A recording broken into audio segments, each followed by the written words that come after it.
FBI detective, this video is purely for entertainment and does not infringe on copyrights or laws. The rights to the novel and image belong to the original author. We do not claim ownership.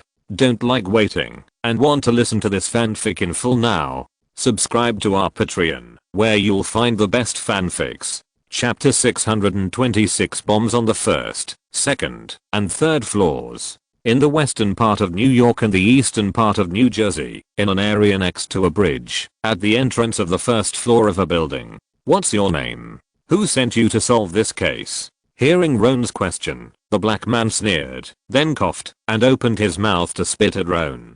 Pa! Something yellow and white flew out of the black man's mouth, but it didn't hit Roan. Roan was faster than him, and directly pulled up the black man's clothes to block himself.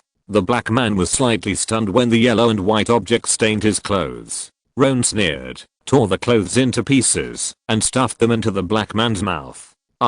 When Lassie and Winslow arrived at the door of the building, they saw a black man with a rag stuffed in his mouth, lying on the ground with bullets in his legs. Roan pressed firmly on his back and handcuffed his hands. You've arrived just in time. Pinning down the black man so that he couldn't move, Roan pointed to several cars parked outside the building when he saw Winslow and Lassie and ordered, "The support I called for earlier has arrived at the scene. You should take the support now and arrest Hassan Reed and Elaine Reed in the building across the street." Suppressing the shock in their eyes, Winslow and Lassie nodded in unison. Understood. One more thing. Winslow and Lassie turned around and were about to leave. Roan glanced at the black man he had pinned to the ground and added, "Remember to take the signal jammer.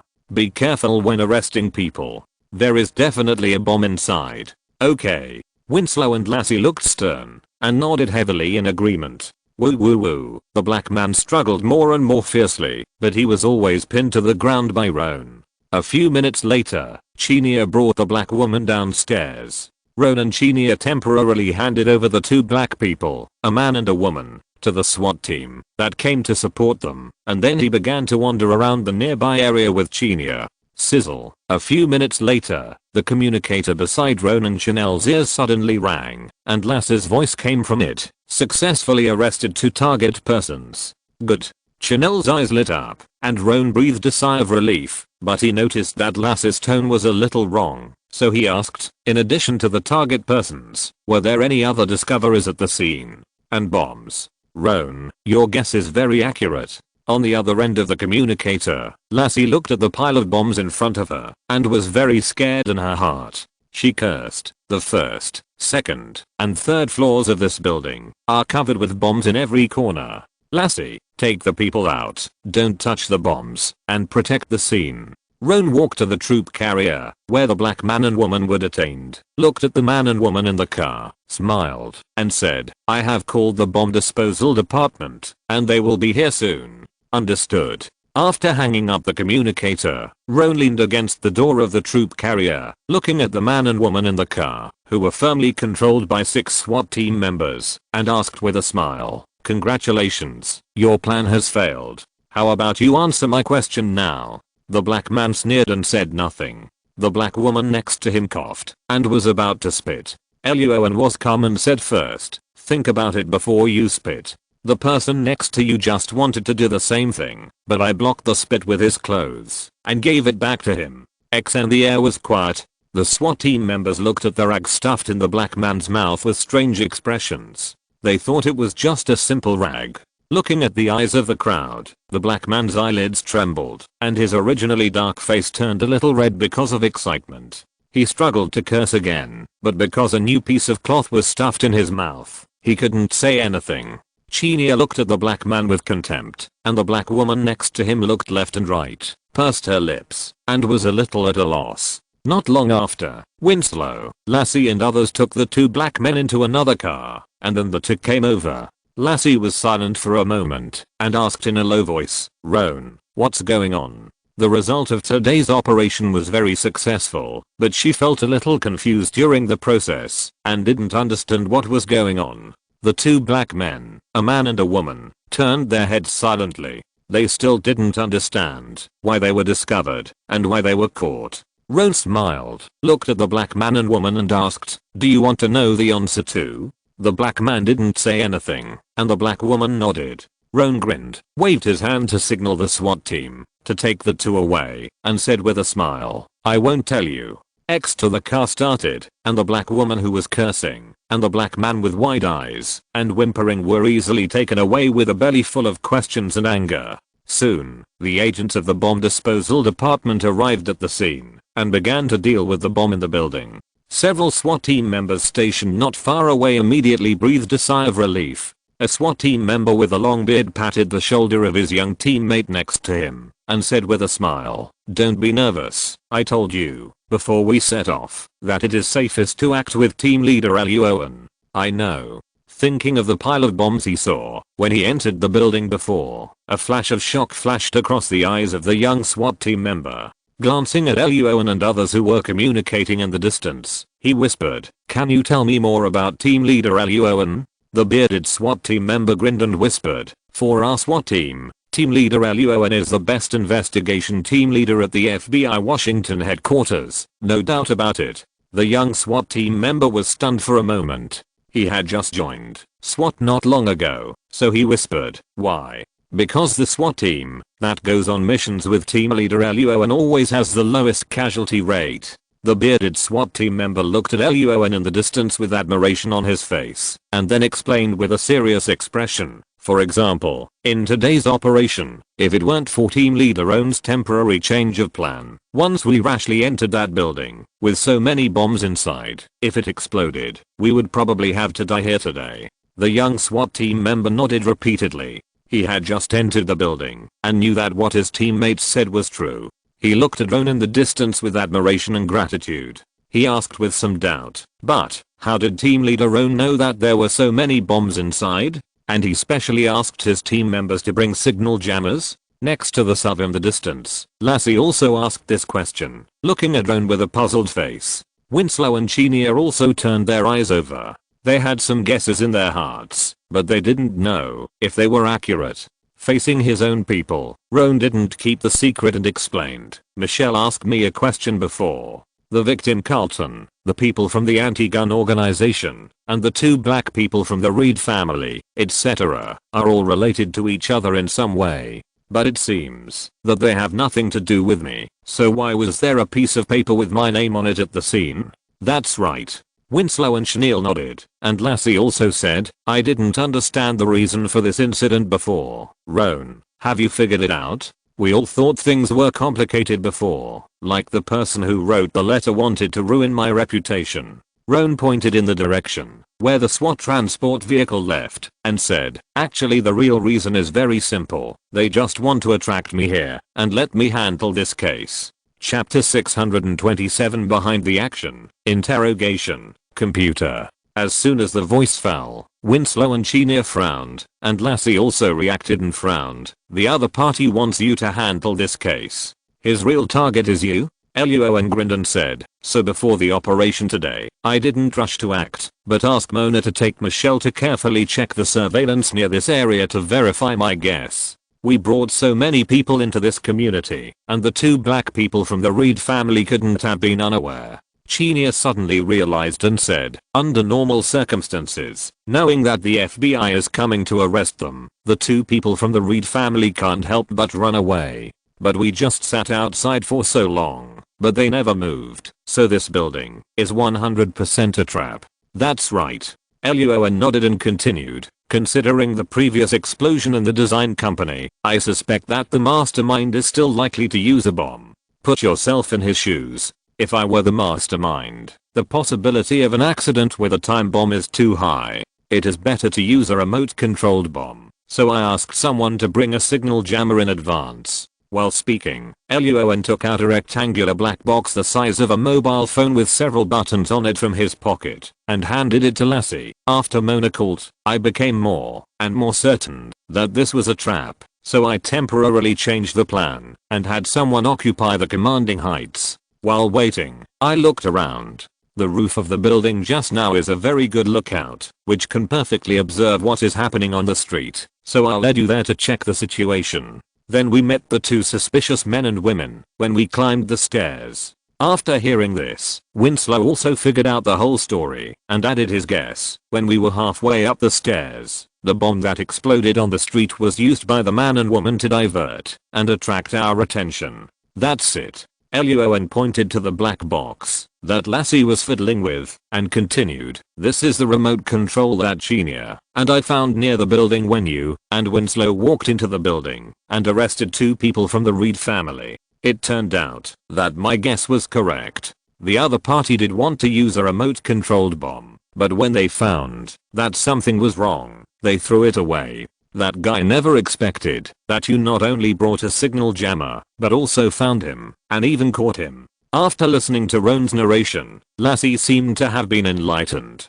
She gave Roan a thumbs up with admiration. Winslow took the small remote control and began to study it. Genia thought for a moment and asked, why would the 2 black people from the Reed family carry out such a plan? They would not survive if the bombs exploded. Where is Adam Avalos from the gun control organization? Also, what are the identities of the black man and woman we just caught, and why did they attack you, Roan? I have some guesses, and I'm not sure yet, but I have asked Mona and Michelle to investigate the identities of the black man and woman. Roan shook his head, then he raised the corner of his mouth slightly, looked at the bombs that had been gradually cleared not far away, and smiled. Besides, the person has been caught, and we have time to interrogate him slowly. The next day, at 9 o'clock in the morning, at the FBI Washington headquarters, the office area of Investigation Team 13, the agents sat at their respective workstations to process documents. Mona led Michelle to investigate the information of the black couple. While Lassie was processing other documents, she occasionally picked up some snacks and stuffed them into her mouth. Not far away, the door of the interrogation room opened. Seeing Chanel walking out of the room, Lassie hurried over. "How is it? Did you get any useful information?" "No." The other party didn't say a word. Chanel rubbed her forehead, her face full of helplessness. The first person she and Roan interrogated was the bomb maker Elaine Reed, the 50-year-old black man who had just been released from prison. After the raid and arrest operation yesterday, the FBI's Trace Examination Department found the raw materials, drawings and other information for making bombs in a room in Elaine Reed's residence, so Roan and Chanel decided to conduct an interrogation against him first. But because of the Black Gang incident more than 30 years ago, Elaine Reed simply disdained to cooperate with the FBI. No matter what she said, it was useless, so Roan finally decided to stop wasting time on him. Chanel patted Lassie's shoulder helplessly and said, "Roan asked you and Winslow to take this guy back to the temporary prison and bring Hassan Reed up instead." "Okay." Lassie gestured to Chanel, asking Winslow to go with her to change people. Chanel went to the rest area next to her to pick up the coffee pot and returned to the interrogation room again. In the interrogation room, Roan was sitting on a chair observing the notebook in his hand. Chanel poured Roan a cup of coffee and said, "It wasted more than an hour and didn't get any clues. Thank you." After taking the cup and thanking him, Roan took a sip and shook his head, saying, "No, there are still some clues." Chanel's face was full of question marks. Roan smiled and said that when he asked the question just now, he had been carefully observing the changes in Elaine Reed's expression and more or less got some information. For example, the bomb on the 3-story building. Luo An pointed to the questions recorded in the notebook and said, "When I asked other questions, the expression on Elaine Reed's face was more or less disdainful or lazy. But when I mentioned the bombs that could blow down a building, there was no change on his face. There was no shock or surprise at all, which means he knew about it." Macro expression is only one of Luo An's reasons. What really made him judge this was the emotional perception in his mind. The mouth can keep silent, but the emotional fluctuations when thinking about things cannot lie. Chanel was a little surprised by Roan's judgment, and soon she noticed another thing. If your judgment is correct, it means that Elaine Reed no longer wants to live. The same is true for Hassan Reed. But he is only 36 years old this year. He has not been to prison like Elaine Reed, and the records do not show that he believes in or joins a cult. Roan smiled, closed the notebook, and said, "There is no need to guess here. Wait until Lassie and Winslow bring the person here, and we will know after interrogation." Not long after, Hassan Reed, the black man who gave the courier $100, to ask the courier to help him deliver the bomb, was brought into the interrogation room by Winslow and Lassie. "Good morning, Hassim Reed." Chenia took out a pen and paper and began to take notes. Roan took a sip of coffee and asked with a smile, "Elaine Reed has confessed everything, saying that you have been in charge of this case, and you are the mastermind. So, do you have anything else to quibble about?" "What?" Hearing Roan's words, the 36-year-old Hassim Reed's eyes widened. After being stunned for a few seconds, he suddenly breathed a sigh of relief, waved his hand and smiled. "Come on, bro, your lie is too low level. I know Elaine, she will never cooperate with you, and I won't be fooled. You know Elaine very well." Roan smiled, folded his arms around his chest, and leaned back in the chair, and said, "Then you should know that Elaine has been in prison for more than 30 years. Not long after she was released from prison, she experienced the freedom to breathe and eat food outside, and then she has to go back. Do you think Elaine will make this choice?" Hearing what Roan said, Hassim's face suddenly became uncertain. After pondering for a long time, he looked up and said, "Elaine has a grudge against you, FBI. She can't cooperate with you. What's more important, hatred or life and freedom?" Seeing Hassim's eyes wandering, Roan smiled and said, "I say again, Elaine is 50 years old this year. How many years does he have left? He will eventually die in prison. Do you think he will accept this result?" Hassim Reed was silent for a while and said, "I'm not the mastermind of this matter." Chenia's eyes lit up. Roan's expression remained unchanged and asked, "Any evidence?" "I have videos and photos." Chapter 628. The mastermind behind the case. FBI Washington Headquarters, Investigation Team 13 Office Area, an interrogation room. Hassim said that he had hidden the videos and photos in a laptop. Roan sent Lassie and Winslow to get the laptop, and then asked, "What exactly is going on with this bombing?" "I don't know." Hassim Reed, who had a big nose, sat on a chair, scratching his head with both hands, and said, "A few months ago, Elaine was released from prison and came to stay with me temporarily. Not long after, he said that he had brought in a business. The client was a mixed-race young man who wanted him to make a bomb. After the bomb was made, Elaine gave me $5,000 and asked me to deliver the bomb to the designated location according to the client's requirements. But I was afraid and didn't dare to go by myself, so I took $100 and found a courier to deliver the things." X to the interrogation room was silent for a few seconds, and Chenia was speechless. $5,000 to $100. You are greedy enough. This is a reasonable price. Hassim smiled and showed a few big white teeth. This is what the middlemen do. Roan bought himself a cup of coffee and took a sip and asked, "What exactly is in the video and photos you mentioned?" "It's about Elaine talking to a black man I don't know." Hassim licked his lips as he looked at the coffee in Roan's hand and explained, "I don't know who that black man is. You can go and see the specific content of the conversation later."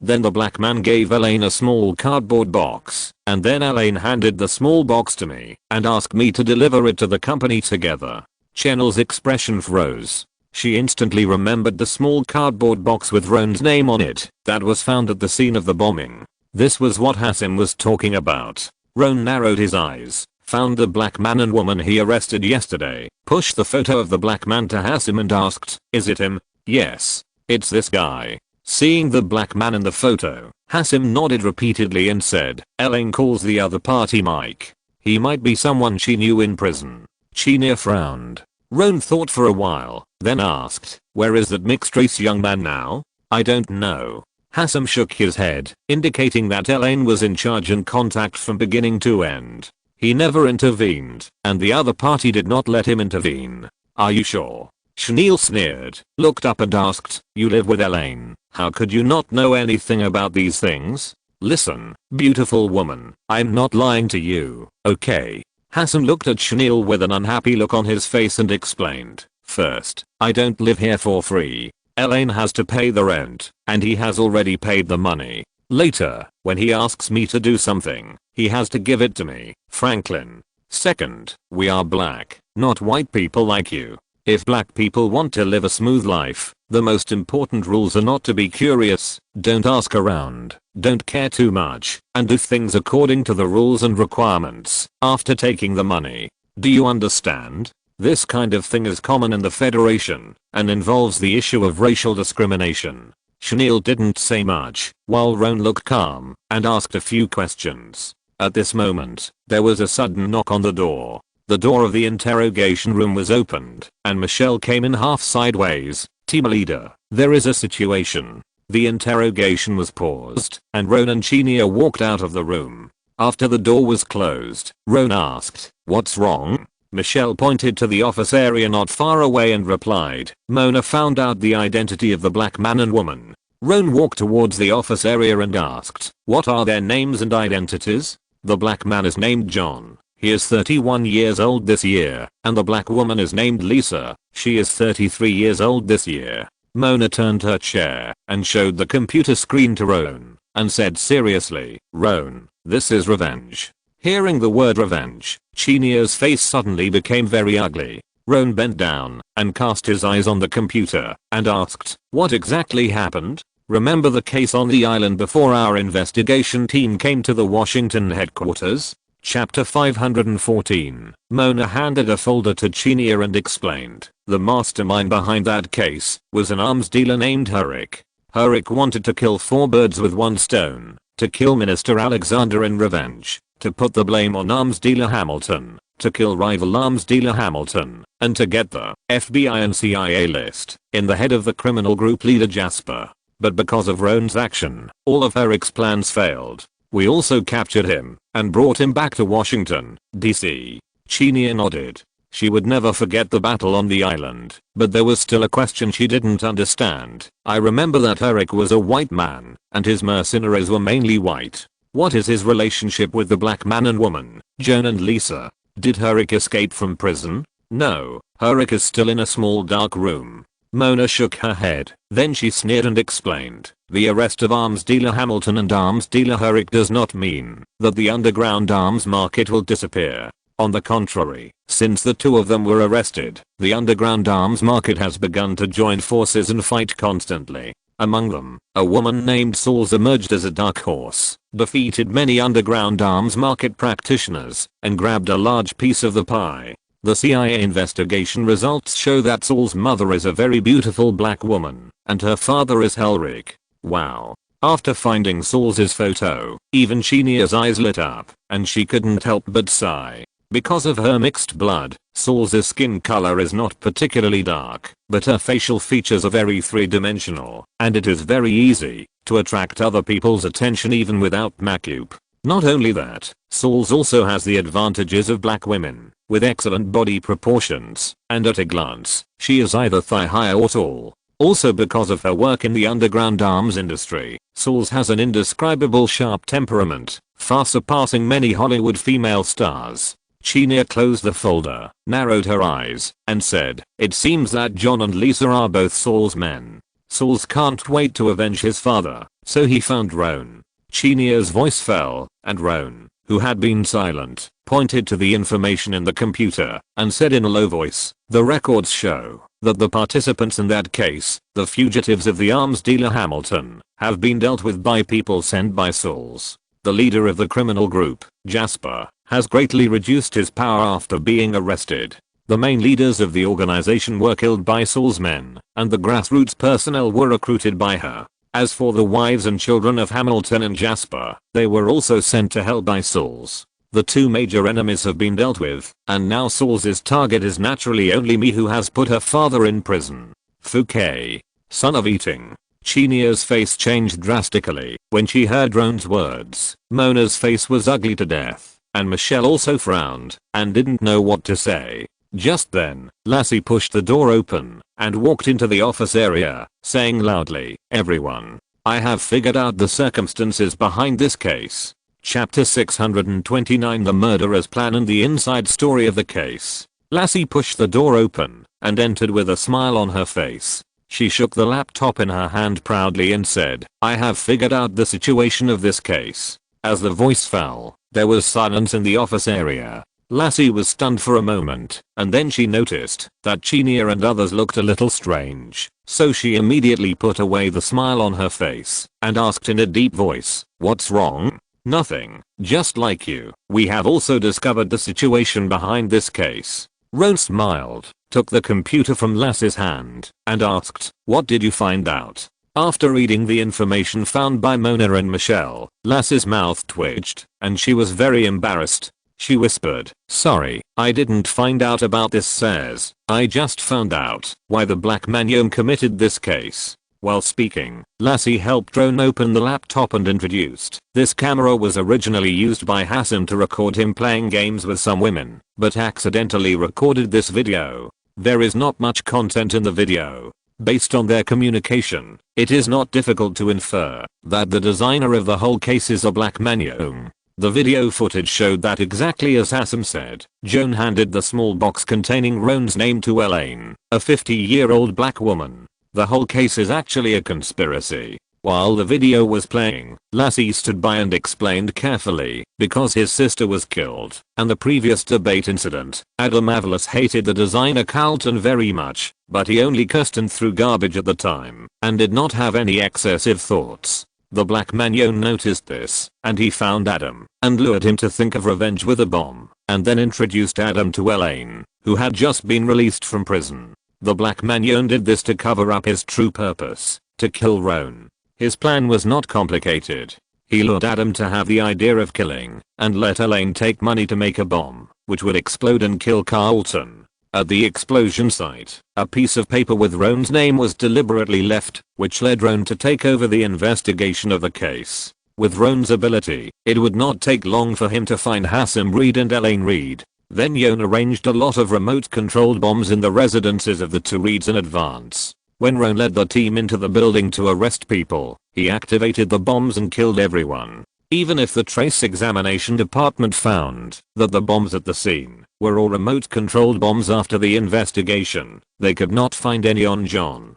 Because John did not appear in the investigation results of the 13th investigation team showed that this was just an ordinary hate murder case. The parties were all dead, and the bomb maker was Elaine. The only reasonable explanation the FBI could get was that Elaine chose to detonate the bomb and die together when she refused to be arrested. Fouquet. After listening to Lassie's narration, Cheney, who almost entered the building that day, broke out in a cold sweat and said, fortunately, Luo An found out something was wrong in advance. Not only did he bring a signal jammer, but we also did not enter the building yesterday. That's right. Winslow next to him swallowed his saliva and said with a complicated expression, the inspection results of the trace examination department show that if those remote-controlled bombs explode, they will definitely collapse the building. At that time, not only will we and the SWAT team members be unable to escape, but the nearby residents will also suffer large-scale casualties. Cheney, Lassie and Winslow looked at each other and saw the fear in each other's eyes. Sorry, I have a question. Michelle, who was standing aside, frowned, thought for a moment, raised his hand and asked, is Elaine John's accomplice? As a bomb maker, he couldn't have been unaware that John was planning to blow up a building, and he was in the building at the time. He would definitely not survive the bomb explosion. Lassie shook her head and replied, Elaine is not John's accomplice, he is also a guy who wants revenge. Michelle was a little confused. Revenge? Investigation Team 13. When he went to prison, people like us were probably still in kindergarten or even just born. Not specific people like us. Lassie was about to speak when Roan slammed the folder shut, stood up, and said in a cold voice, he wants to take revenge on our other identity, the FBI. That's right. Lassie looked at Roan with some admiration, nodded and explained, it was an FBI investigation team that sent Elaine to prison. The people in that investigation team are now either dead or retired, but after more than 30 years in prison, Elaine has accumulated immeasurable hatred in her heart, so Elaine set her sights on us, because we are also FBI, and he doesn't care about his own death. As for the big-nosed Hassim, he looks very smart, but in fact he knows nothing. Elaine and Yoon don't care about him at all, and only treat him as a human tool. Damn. After listening to Lassie's explanation, Cheney cursed in a low voice. Mona next to her clenched her fists and breathed heavily. After a long pause, she took a deep breath to suppress the negative emotions in her heart, looked up at Roan, and asked, the case has been figured out? In the bombing case, Yoon used Adam's hatred to cover it up. Yoon's real goal was to kill Roan. And Yoon is also a tool. The person behind him is actually Cyril's.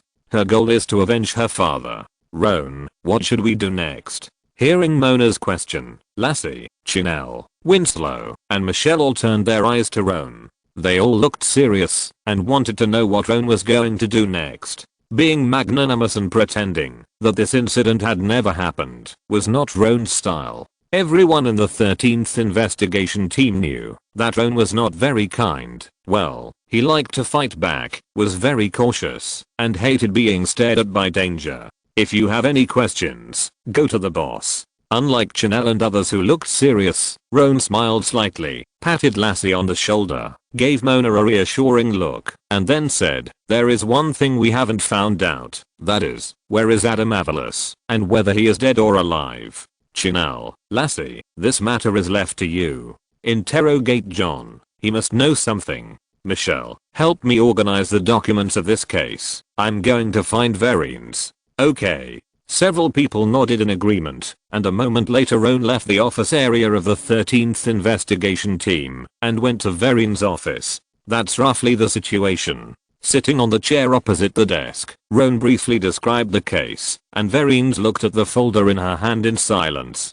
The air was quiet for a long time. Verines looked up at Roan and said in a deep voice, the data shows that the woman Cyril's activities are mainly in America and Africa. Roan, do you plan to handle it yourself, or let the CIA help you with this matter? Roan raised his eyebrows and asked, can I handle it myself? I remember that the FBI's scope of work is within the federal territory. Most of the time, this is the case, but there are always exceptions. Verines gave Roan a meaningful look. You know, I mentioned before that we have many special investigation teams in the FBI. Roan's expression moved, and he was about to speak when there was a knock on the door of the office, and then a female agent walked in with a slightly strange look on her face. Captain Roan, the eyes is looking for you. Chapter 630 Director Elmer. At 2:30 p.m., Verines' office at the FBI Washington headquarters. Eyes?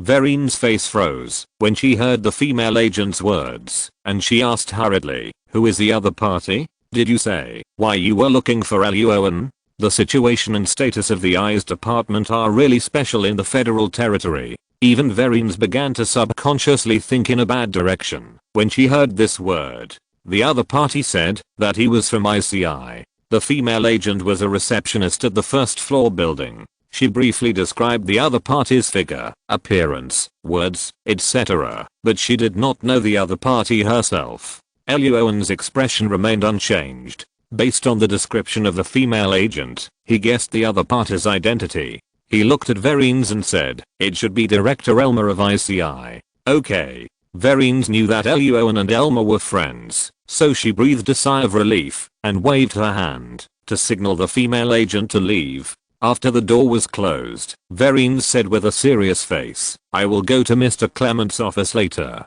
to discuss this explosion case and the establishment of the special investigation team with him. Verines was not worried at all about whether Luo An could become the leader of the special investigation team. In addition to Mr. Clement, FBI Director Robert would not mind coming out to speak a few words for Luo An. The top and third in command of the FBI, a large department, agreed, and there would definitely be no one who would be blind enough to oppose this. Okay, thank you, sir. Luo An smiled and nodded, exchanged a few simple pleasantries, and got up and left the office first.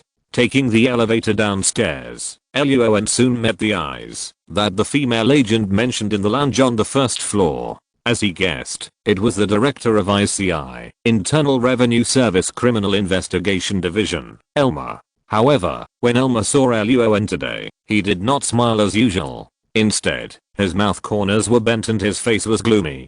The whole person looked very serious. In addition to Elmer's identity as an eyes, the first reaction of strangers to his appearance was definitely I'm finished. So when they learned that Elmer's purpose of coming this time was to find Luo An, many agents quietly appeared near the lounge. They all wanted to know what happened. Was the other party here to ask Luo An for help or to arrest Luo An? Luo An was also stunned when he saw the expression of Director Elmer, but he was not panicked at all. He stretched out his hand and shook hands with the other party and smiled. "If you have something, just call me. Why go there in person?" Elmer stretched out his hand and shook hands with Luo An, his face solemn, and said directly, "Go to your office." "Okay." Under the curious eyes of the passers-by agents, Luo An and Director Elmer walked into the elevator together and returned to the 13th investigation team. After entering the team leader's office, Luo An poured a cup of coffee for Supervisor Elmer.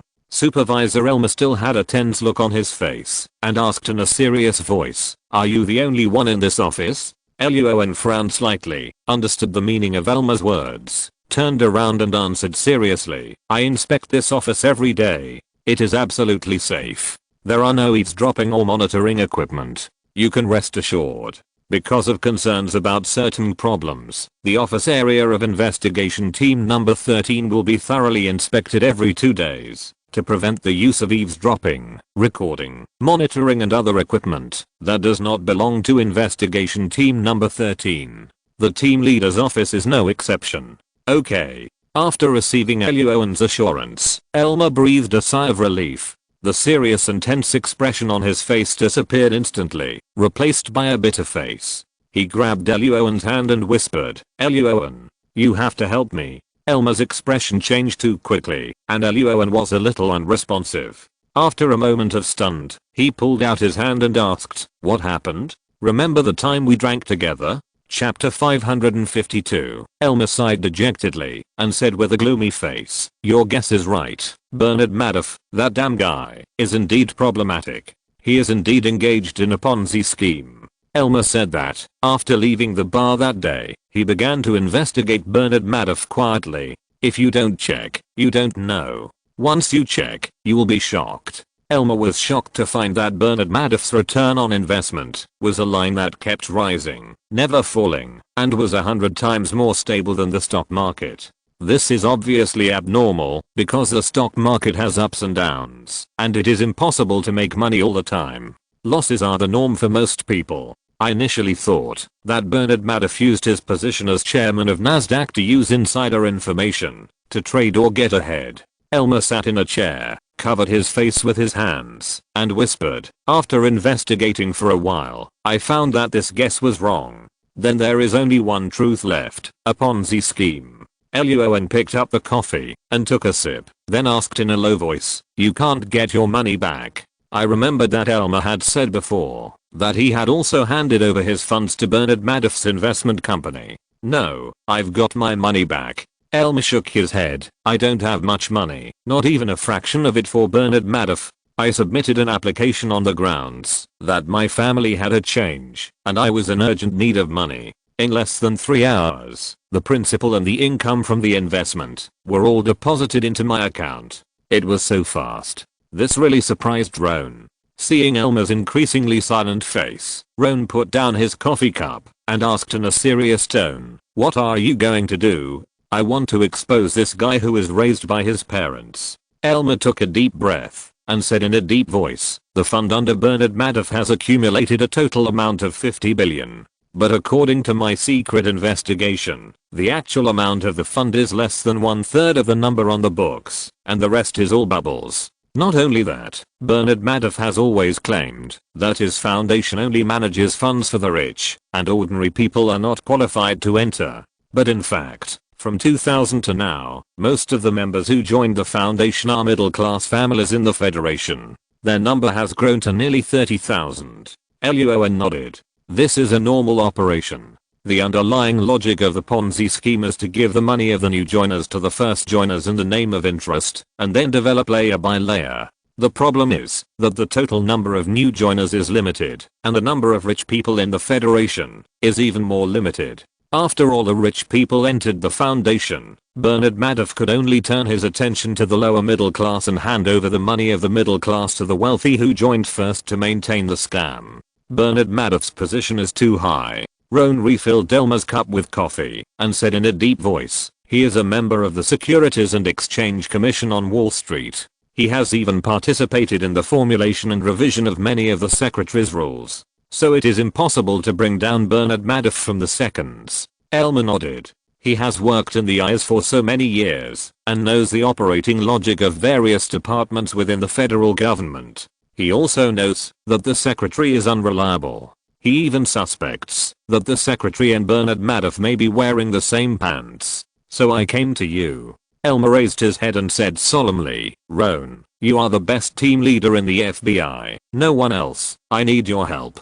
Chapter 631 Ponzi Scheme, Making the Pie Bigger, ML. In the office of the team leader of the 13th investigation team, Elmer looked at Luo An anxiously. Luo An did not immediately agree to Elmer's request. After thinking for a few seconds, he said, why has the Ponzi scheme created by Bernard Madoff not been exposed for so long? Elmer's face sternly thought of something. You mean, there is someone behind Bernard Madoff? Luo An shook his head and said, it is not necessarily that there is someone behind him, but that some people see through it, but do not say it, and they are just playing this game with Bernard Madoff. Anyone who has worked in the financial industry can see that the fund yield created by Bernard Madoff is not right. It is impossible to say that the wealthy tycoons and big financial groups on Wall Street cannot see it. That's what I thought, Elmer said in a deep voice. Madoff's foundation has investments from many large financial groups and banks, and even some European countries have invested in it.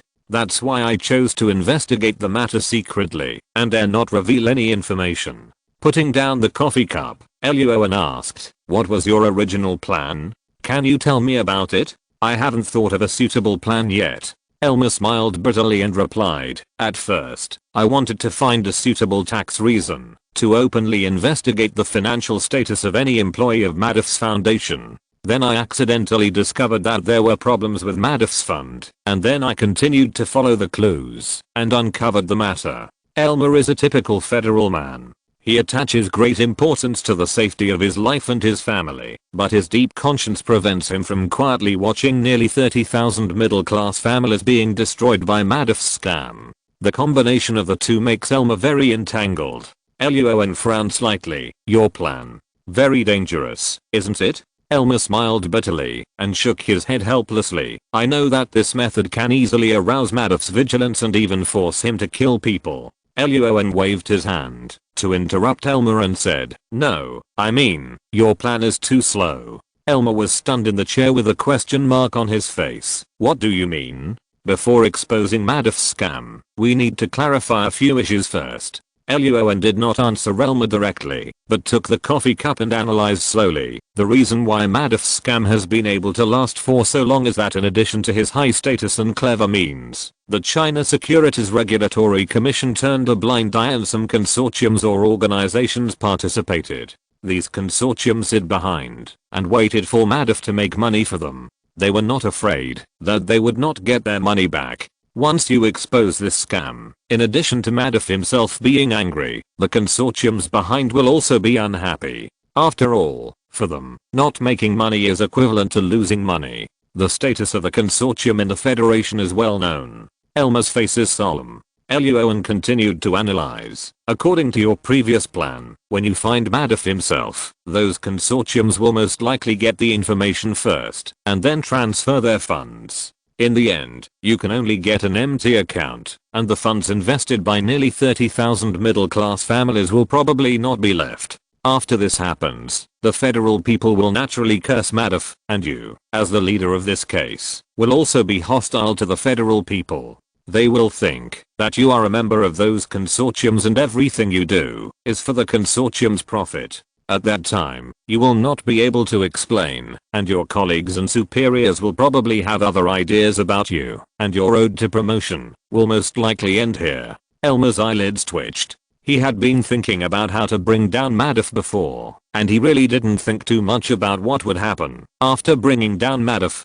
Compared with other departments, the ICE has a very special status, which makes the working method of ICI somewhat simple and crude. Most of the time, they arrest people first, then check accounts for evidence, and finally interrogate. Therefore, Elmer was not particularly familiar with handling detailed cases. After all, everyone has his own expertise. Seeing Luo An's unhurried appearance, he quickly asked, Luo An, do you have any good ideas? It's very simple. Luo An did not keep the secret and said directly, make the cake bigger, find thighs, and act quickly. The relationship between federal officials and rich people is very interesting. Most of the time, people always say that a rich man persuaded a certain official with money, but they will not say that a rich man ordered a certain official. Because federal officials have a bottom line that they know well, they are the people in power, things can be done, but the rich must also come up with corresponding conditions. This is also the reason why there are many lobbying groups in Washington, D.C. The group of people in Congress and the White House are the ones in power. The rich people and financial groups outside can indeed make them come up with bills and regulations that benefit the rich, but this process must pay a price or give benefits. If a rich person wants to break this rule and directly order a person in power, he will inevitably be attacked by other people in power, because this touches the bottom line of the person in power. Madoff was indeed very rich, and had many friends who supported and helped him, but most of them were on Wall Street, not in Washington, D.C. A $50 billion Ponzi scheme was undoubtedly a big case, and handling it properly was definitely a great achievement. Even FBI Director Robert or the ICE Director would not mind showing up to support this case. We need to find a leader who has a high status, but lacks political achievements. A gleam flashed in Luo An's eyes, and he said in a deep voice, you directly raid Madoff's company, and take him away, and at the same time completely block and freeze his bank account. The leader will withstand the pressure from the consortium, quickly interrogate Madoff to make him plead guilty, and then return the funds in the account to all victims at the same time, instead of letting the consortium take all the money. In the end, Madoff goes to jail, the leader gets political achievements and reputation, the consortium makes no profit, but also does not lose money. The middle class families lose some money, but still have some left. They will curse Madoff, but will not insult you as the leader of the case, and the cake is barely enough to share. As long as the consortium is still there, it will be absolutely impossible for those deceived middle class people to get back all their funds. Getting back part of them is already the best outcome Luo An can think of. After listening to Roan's plan, Elmer's eyes became extremely bright, and he applauded repeatedly, but suddenly he noticed something and asked, you don't plan to participate in this case? Roan nodded, briefly talked about the bombing, spread his hands and said, I don't have time.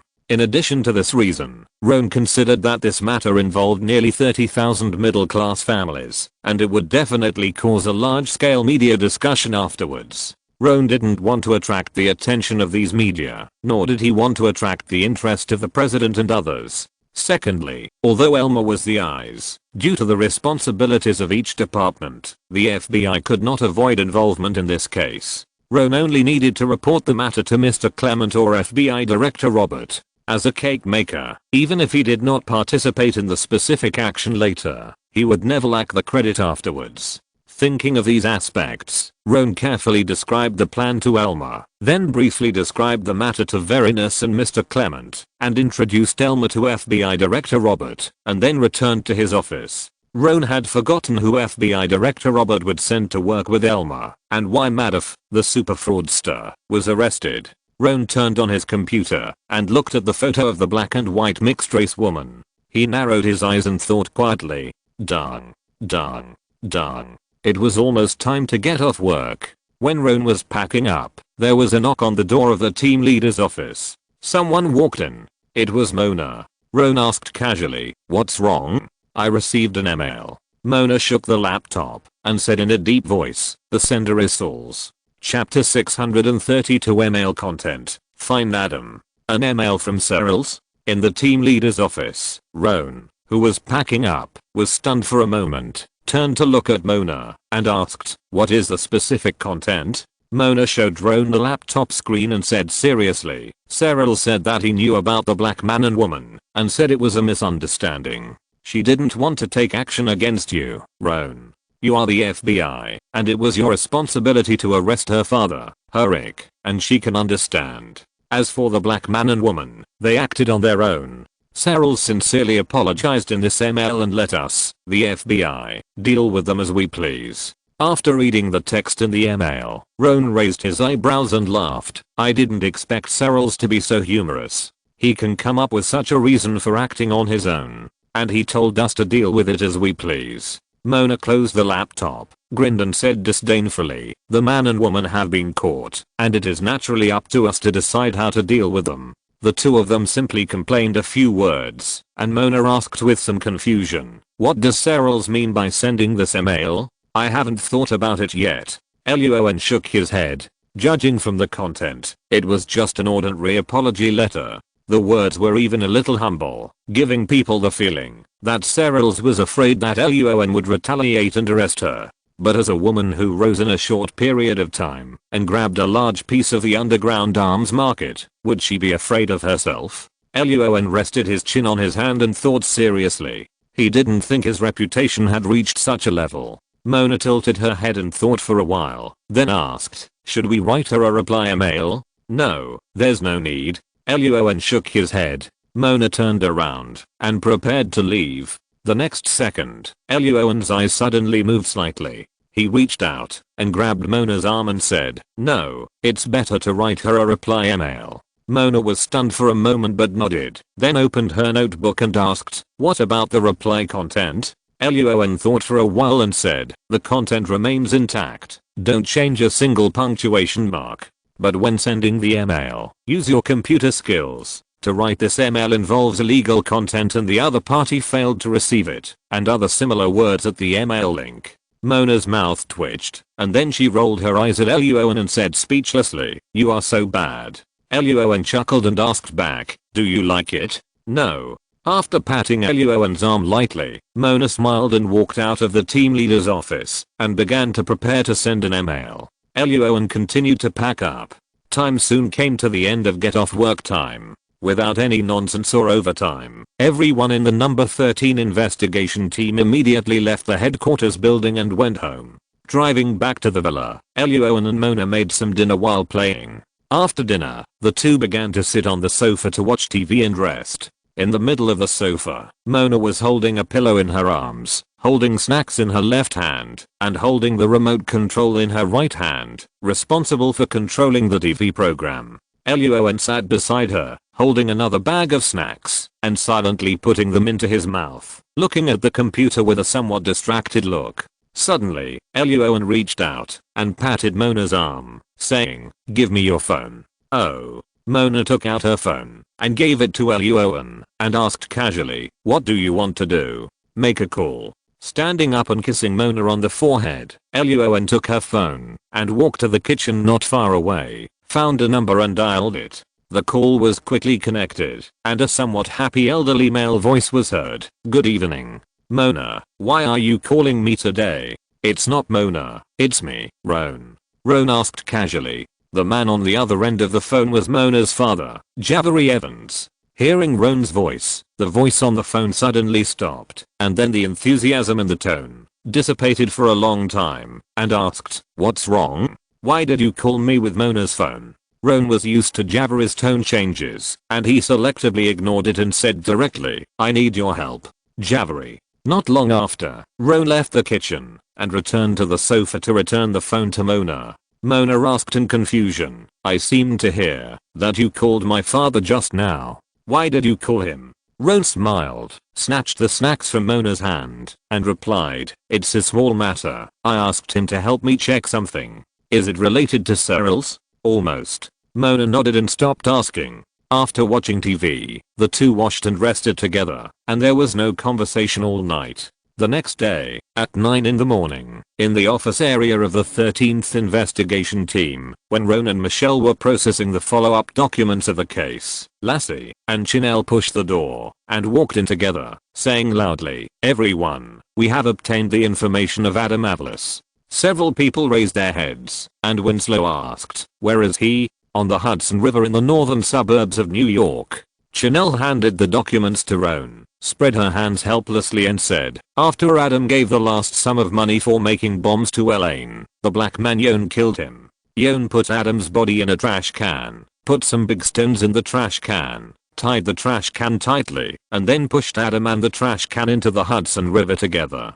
Okay. The detectives looked a little ugly, and Ron closed his eyes and rubbed his temples. The Hudson River flows from north to south through the eastern part of New York State. The coastal cities include Saratoga, Troy, Albany, Kingston, Poughkeepsie, Newborough, New York City, etc. It is the economic lifeline of New York State. Since the emergence of New York, the internal struggles of mankind have never stopped. Vendettas, murders of passion, politics, gangs, etc. No one knows how many people are lying at the bottom of the Hudson River.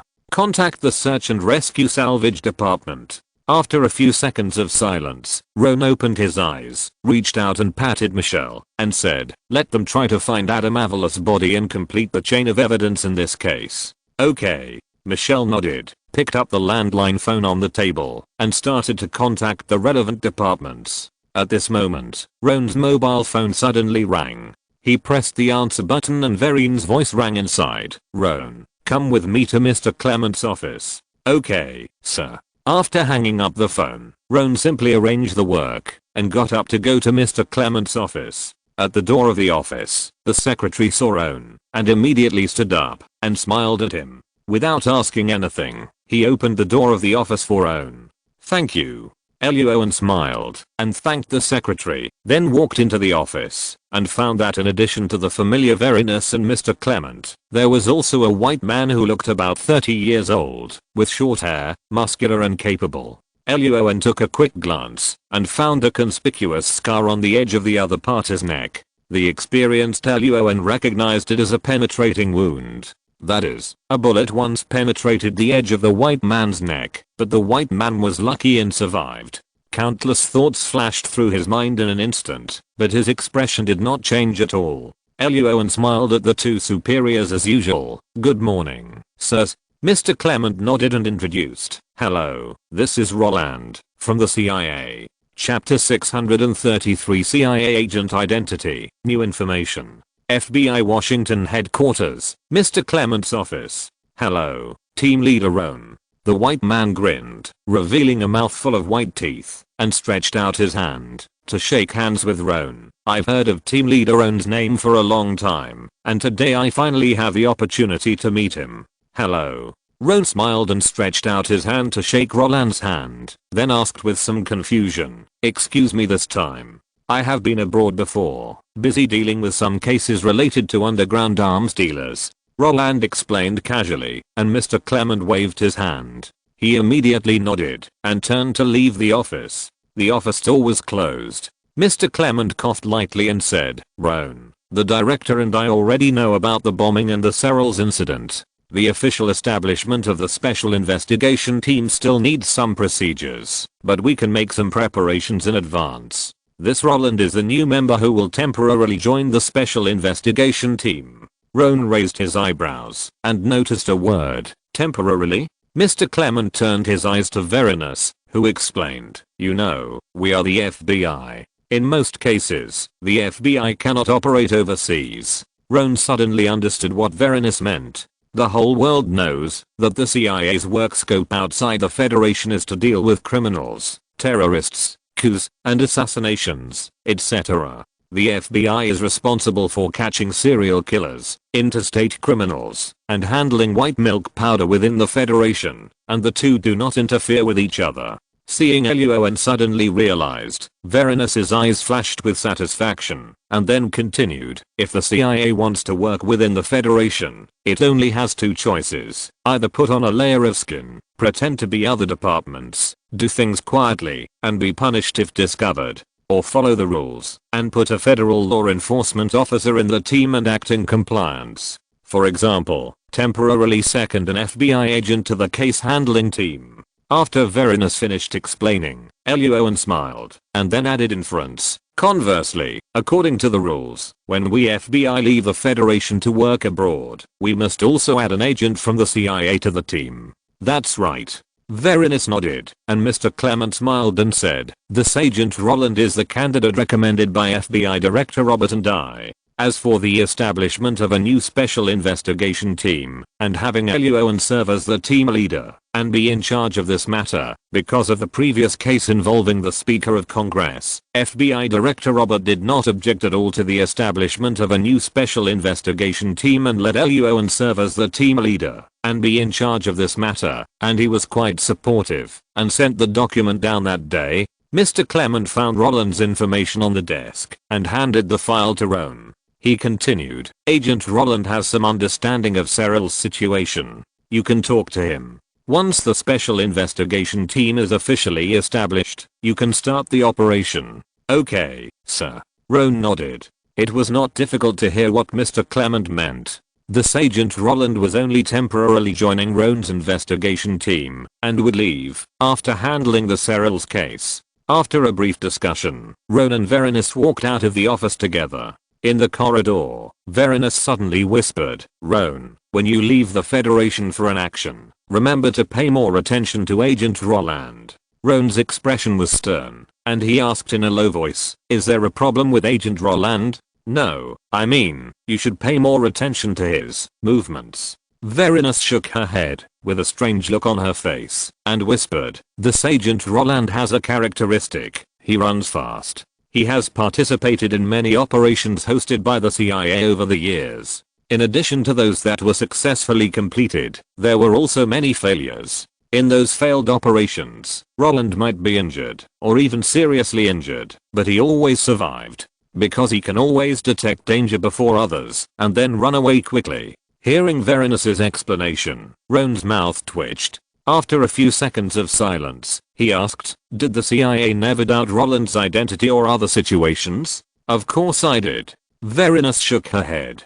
How could a place like the CIA not investigate Roland after the operation was over?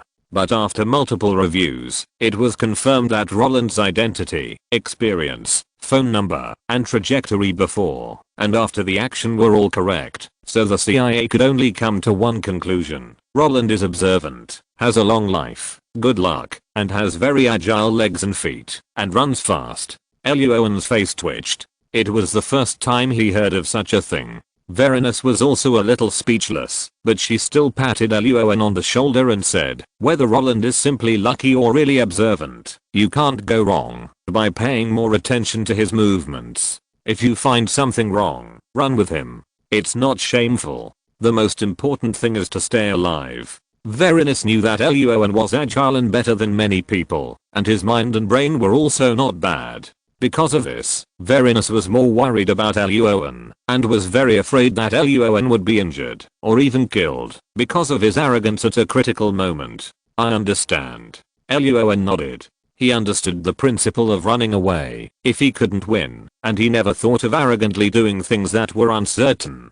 Only by living can there be a future. Okay. After a brief chat, Veronis returned to her office, and Roan also returned to the 13th investigation team. Everyone, let me introduce you. This is Agent Roland from the CIA. At the front of the 13th investigation team's office, Roan briefly introduced Roland's identity to the agents. After a few simple greetings, Roland took out a folder and said, here are some information about Cyril's.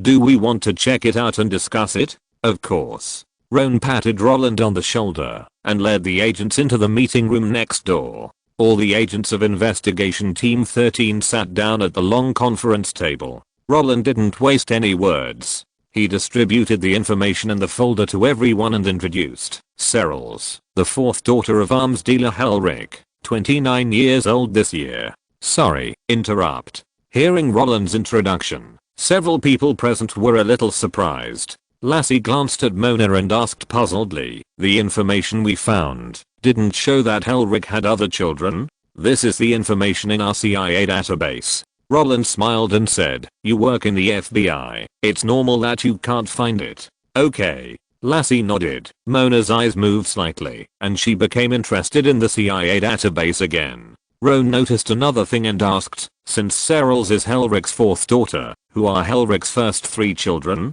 It doesn't matter who they are, because they are dead. Roland found a few bloody photos and sent them to everyone, saying, after Helric was arrested and imprisoned, his eldest son, second daughter, and third son all died in the explosion within a short period of time. The children, wives and husbands of these three, as well as the mother, who is Helric's woman, also died in the explosion, and no bones were left. XN looking at the photos on the table that needed to be mosaiced, Winslow, Chinia, and Michelle frowned. Mona and Lassie looked ugly, and Roan asked, did Cyril's do it? We haven't found out yet. Roland spread his hands and replied, but except for Serrals and her mother, even Helric's youngest fifth son and his mother were killed in a villa. If you're listening to this novel on a channel other than Fanfic World, it means they downloaded and uploaded it without effort. We cordially invite you to visit our channel, Mundo Fanfic Novelos. There you'll find the original version of this story and you can explore many other novels of various genres.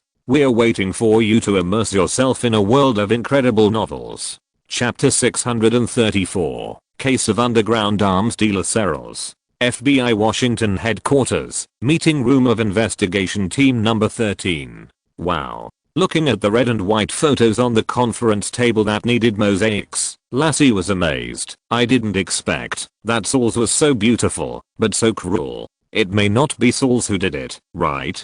Chenia frowned, looked up at Roland, and asked, doesn't Helric have any enemies? Is there a possibility that after Helric was imprisoned, his enemies began to take revenge on his relatives? Helric has been tossing around in the underground arms market for many years. It is impossible that he has no enemies. Roland shook his head and replied, but who did these things? We CIA haven't found any useful information yet, so we can only say that any possibility is possible. Okay. Roan waved his hand to interrupt Lassie, who was about to say something, and motioned to Roland. You continue. Roland picked up the folder and continued to introduce. Saul's mother is Mary, a pianist, 48 years old this year. She gave birth to Saul's with Helric when she was 19 years old. Before becoming an underground arms dealer, Serrals inherited her mother's hobbies and talents and had been teaching piano in a certain African country. She was a music teacher. Looking at the photo of Serrals playing the piano with a gentle face, Winslow was surprised. From a teacher to an underground arms dealer, this industry span is really a bit big. Others were also a little surprised, but did not speak. Roland continued to introduce. After becoming an underground arms dealer, Serrals used fierce means. In a very short period of time, she killed nearly 10 colleagues, grabbed a large piece of cake, and her power expanded rapidly. But this approach also made her gain a lot of enemies in a short period of time. So since entering the underground arms market, Serrals has never been stable and has been in a cycle of doing business, grabbing territory, assassinating others, being attacked and assassinated by others. Looking at the nearly 10 arms dealers killed by Serrals that Roland placed on the conference table, the detectives of the 13th investigation team had different expressions. But they had to admit that Serrals was very powerful. It was really extraordinary that she could survive until now, after being attacked by so many people for revenge. Luo An noticed another thing and asked, some of these arms dealers who were killed were in Africa, and some were in South America. Their bases were not in the same country. Doesn't Serrals have a fixed territory or a fixed activity area? Indeed not. Roland shook his head and explained, because she has many enemies, Serrals rarely stays in the same place for a long time. She has safe houses or secret bases in many countries in Africa and South America, and she often flies around with people, so no one can find out her specific whereabouts. Hearing Roland's words, the agents on both sides of the conference table frowned. Mona stopped typing on the keyboard and asked, if we can't find Serral's specific whereabouts, how can we catch her? Roland spread his hands, indicating that he had no way, and then turned his gaze to Luo An next to him. Winslow, Chenia and others also looked at Roan. Roan pondered for a few seconds and asked, Roland, can your CIA help us get some fake identities, and then contact Serrals, and meet her in the name of buying weapons? Roland shook his head and said, it's easy to get some fake identities, but Serrals will not show up in person for ordinary arms transactions. She will only let her men do the transactions. As for big deals, Serrals only trades with familiar customers, or with people recommended by familiar customers. The eyes of the agents present lit up when they heard this. Roan also laughed and said, then the next step is very simple. Let's find a familiar customer first, find a way to convince him, and then let him voluntarily and cordially introduce me to Serrals. That's a good idea. Roland picked up the folder and said, I'll go back and investigate Serrals' familiar customers, and then check for suitable candidates, and choose one to come out and talk to him. No need Roland finished speaking. Just as he packed up the folder and was about to leave the conference table, Mona raised her hand to interrupt him and said loudly, "I have logged into the CIA database and will be able to find the information of the regular customers of Cyril's soon. XN Roland." Hearing Mona's words, Winslow, Chinia, and Michelle were speechless. Lass's eyes lit up, and she quickly came to Mona's side. Roan raised his hands and covered his eyes helplessly. He knew it would be like this. Roland was surprised and said in disbelief, "You logged into the CIA database? How is it possible? Its security factor is so high. It's not that complicated." Mona smiled as she typed on the keyboard. "I didn't hack into the CIA database. I just borrowed the account of a CIA agent and logged in with his authority to view the information. He is a CIA insider, and the database will not find any problems." Roland's eyebrows jumped, remembering that when everyone first met, Mona asked him for some information in the name of identity verification. His intuition told him that he might be familiar with the certain agent Mona mentioned. Just as Roland was about to speak, Luo An interrupted him and took him out of the meeting room. Entering the rest area, Luo An turned on the coffee machine to grind coffee, poured a cup for Roland, and then asked with a smile, "Agent Roland, I won't beat around the bush. Can you tell me who Sauls is from?" Roland wanted to discuss what Mona had just done with Luo An, but when he heard Luo An's question, his expression suddenly became stern, and he said seriously, "Sorry, Team Leader Luo An, I don't know what you are talking about." "No, you know." Luo An took a sip of coffee, looked at Roland with a smile, and said, "In the underground arms market industry, if there is no support behind it, it will definitely not be able to do business, because arms dealers themselves cannot produce guns and ammunition. They are just middlemen and porters. I'm not interested in what the CIA does abroad, and I don't want to know too much. But the Sauls incident involves me and my team members, so I must find out who is behind Sauls, Oklahoma.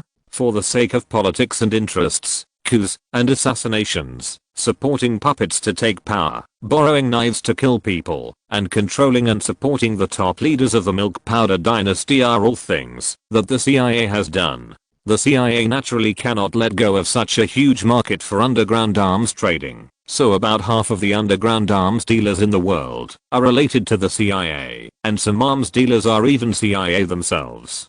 Before, due to the FBI's own responsibilities, Luo An always thought that the Cyril's incident would eventually be handed over to the CIA and handled by the CIA. He never expected that the matter would be handed over to him and his investigation team, and a CIA agent was sent to allow the number 13 investigation team to take the agent to organize an arrest operation outside the Federation. For a moment, Luo An's mind flashed a lot of possible conspiracies, such as borrowing a knife to kill, finding someone to take the blame, the mantis stalks the cicada, while the oriole is behind, etc. It's not that Luo An is dark-minded and always likes to think the worst when encountering things. It's that this was originally the work content of the CIA. Letting Luo An and other FBI to act is not much different from stealing jobs from a certain perspective. Add to that the CIA's reputation of being like sludge, without a trace of clean impurities. The lounge was extremely quiet.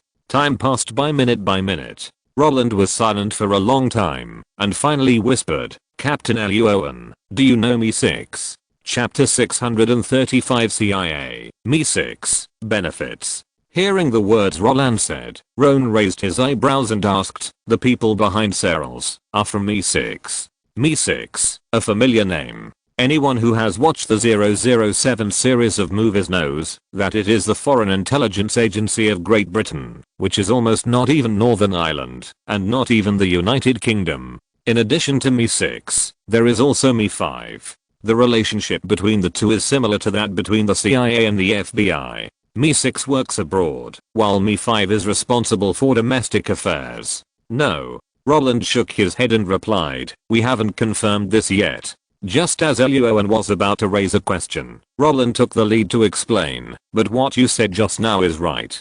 Not everyone can do underground arms trading. There must be someone supporting them behind the scenes. The CIA is sure that the person behind Cyril's is not our person. Since it is not our person, it can only be Me 6. Luoan's mouth twitched. Roland's words were outrageous but reasonable. After a little thought, he asked, half of Seral's activities are in Africa. Is it possible that the person behind her is from an African power, the French Republic? Hearing Luo An call the other party an African power, Roland was speechless and said, impossible. What's the reason? There are two main reasons. Roland explained seriously. First, 60% of the weapons sold by Serals are British, 40% are federal, and there are almost no French. Second, if the person behind Serals is from the French Republic, then the Commonwealth's MI6 would have been eliminated long ago, and it would be impossible for Serals to develop smoothly to this day. Luo An nodded suddenly. The grievances between the Kingdom of Britain and the French Republic have been deeply rooted after 100 years of entanglement. They have become accustomed to tripping each other up, coupled with the habit of being a troublemaker that the Kingdom of Britain has already developed. All countries have already predicted, if the Kingdom of Britain does not come out to stir up trouble and disrupt things everywhere in a certain incident, then the black hand behind this incident is likely to be him. Just like the Federation, if the spokesperson issued a statement that it has nothing to do with the Federation, then it is likely that the Federation did it. The two have almost become a law. Thousands of thoughts flashed through his mind. Luo An's eyes moved slightly, and then asked, the last question, why didn't you CIA take over this incident, but let us FBI handle it instead? Although there is a special investigation team to be established, the CIA has the right and reason to refuse. In the past, other overseas cases encountered by the FBI were not as straightforward as this time. Roland blinked his eyes and did not answer immediately. Luo An looked at him with a smile and said, so, you CIA are actually planning to wait for me to deal with Serals, and then you will come out to take over her business, right? Roland forced out an awkward smile and whispered, don't say such harsh words, Luo An waved his hand to interrupt Roland and said, I don't mind this matter, but I have a request. Roland asked hurriedly, what request?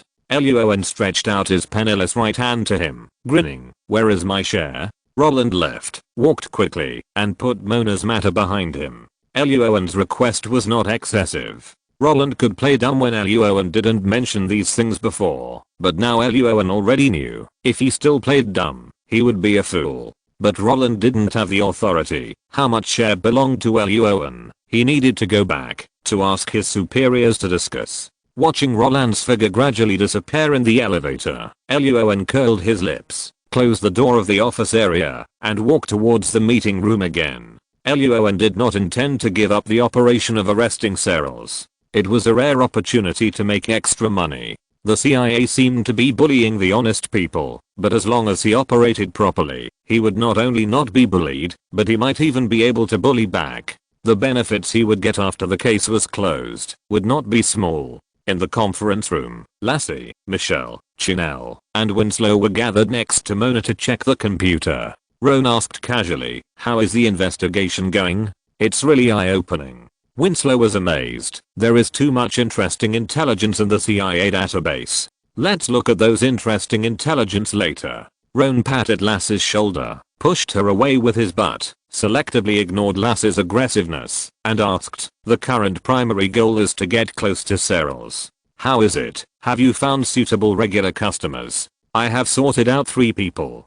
Mona nodded, put the photos of the 3 men on the computer screen, and introduced them. The first one is now in Africa. He is the head of the military government of a small African country, and has done many transactions with Serals.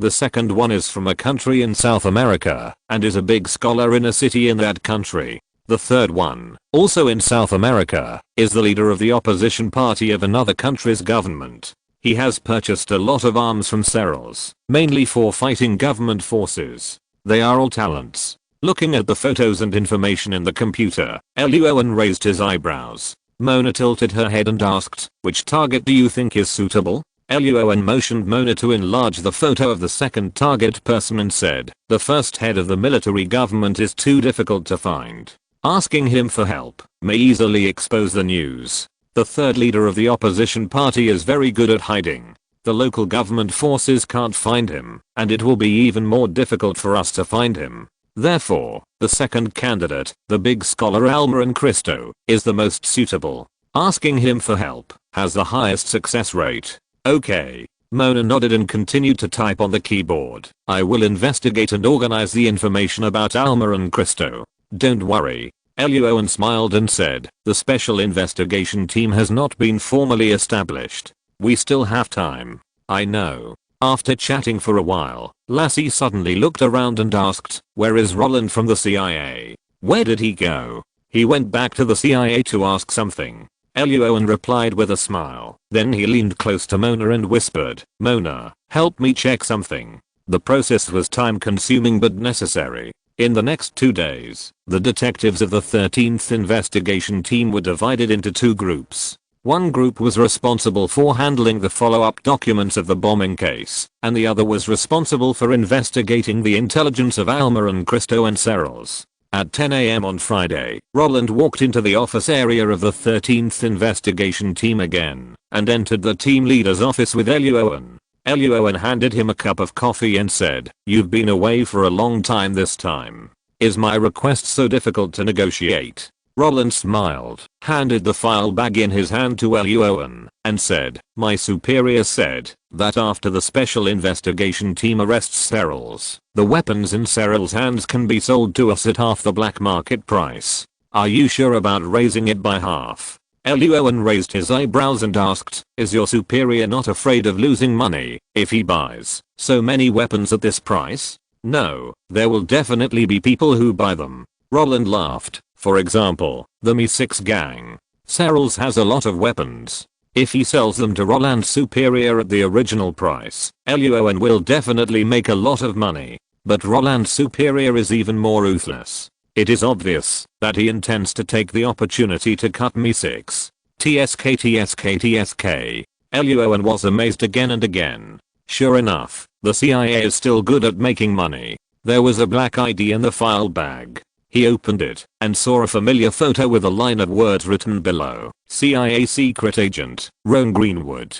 Roan. Chapter 636 Positioning Device. Departure Texas. Friday, 11:30 AM. FBI Washington Headquarters. Investigation Team 13. Team Leader's Office. Looking at the black ID in his hand, Roan's mouth twitched, his face full of speechlessness. He looked up at Roland and asked, what do you mean by this? Roland laughed and explained, this is the sincerity of our CIA. In the case of Serrals, Team Leader Roan needs to lead the team out of the Federation, and the FBI's internal database may not provide much help. With this ID, Team Leader Roan can directly log into the CIA's internal database to check the information, which is simpler and faster. Roan narrowed his eyes, looked at Roland quietly for a few seconds, then nodded and put the black ID away. He already had 5 IDs from other departments, so he didn't need this one from the CIA, and he didn't have to worry about being ordered by the CIA to do a mission. The CIA couldn't get past Mr. Clement and FBI Director Robert, and holding a CIA ID also has its advantages, such as being able to put on a vest and blame others at certain times. In addition to the CIA documents, there was also a disk in a box in the file bag. Luo An took out the retro-style disk and asked, what is this? It contains some information related to Serrals. Roland took a sip of coffee and replied, the CIA database is the same as the FBI database. There are different levels inside. Many intelligence levels are not enough to view, and some information has not even been entered into the system, and has been saved in the form of paper documents. The content of this disk is the information that we do not have enough authority to view. My boss recorded it on a disk, and I will give it to you.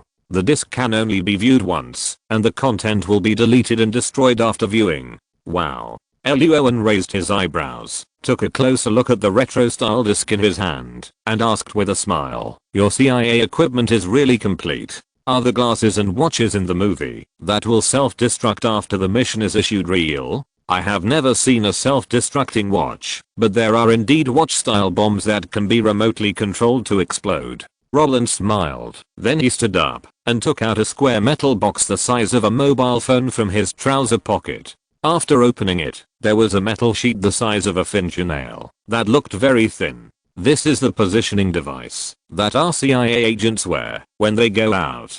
Roland briefly introduced the metal sheet, saying that it was a positioning device developed by the CIA's technology department. Due to insufficient energy, the metal sheet will send out a signal every 30 minutes after it is activated, and it will be silent the rest of the time. If there is a signal blocker or similar equipment on the scene, the positioning device will fail to send a signal. After the introduction, Roland handed the metal box to Luo An and said with a smile, "My suggestion is that, after leaving the Federation, team leader Luo An should equip himself with the positioning device and swallow it into his stomach." Swallow it into the stomach? Luo An raised his eyebrows, shook the metal box in his hand, and asked, "Do you CIA agents take it when you go out on operations?" "About 50%. If you are carrying out a secret operation, you will not take it. Won't it be accidentally excreted from the body during the operation?" Our CIA's Technology Research and Development Department has considered this issue, so relevant designs have been made. Roland shook his head and replied, "It will definitely not be accidentally excreted." "What about when the operation is over?" Luo An spread his hands and asked, "How do we get it out?" After coming to the Federation for so long, this is the first time Luo An has encountered such a high-tech product. He would never believe the other party without finding out the specific situation. Roland's face showed a somewhat unnatural expression after Roan's question. He coughed and replied, "In most cases, it will be naturally discharged within a month. If you are worried or anxious, you can use Smillen laxative." Hearing Roland's answer, Roan was speechless and put the metal box aside with disdain. Smillen laxative is a common medicine in the Federation. It is mainly used by doctors to stimulate the intestines and treat constipation. If non-constipated patients use this medicine, the effect can only be said to be a rapid discharge. Those who walk out of the bathroom on their own without being soft-footed are tough guys. Without discussing the metal piece, Roan asked Mona to find a computer that can play discs. Then Mona left, and Roan inserted the retro disc. The content of the disc is photos and information of 3 white people, 2 men and 1 woman, whose actual identities are all senior agents of MI6. The CIA suspects that one of the 3 of them is the thigh behind Cyril's. The specific one cannot be confirmed for the time being, and Roan needs to check it himself.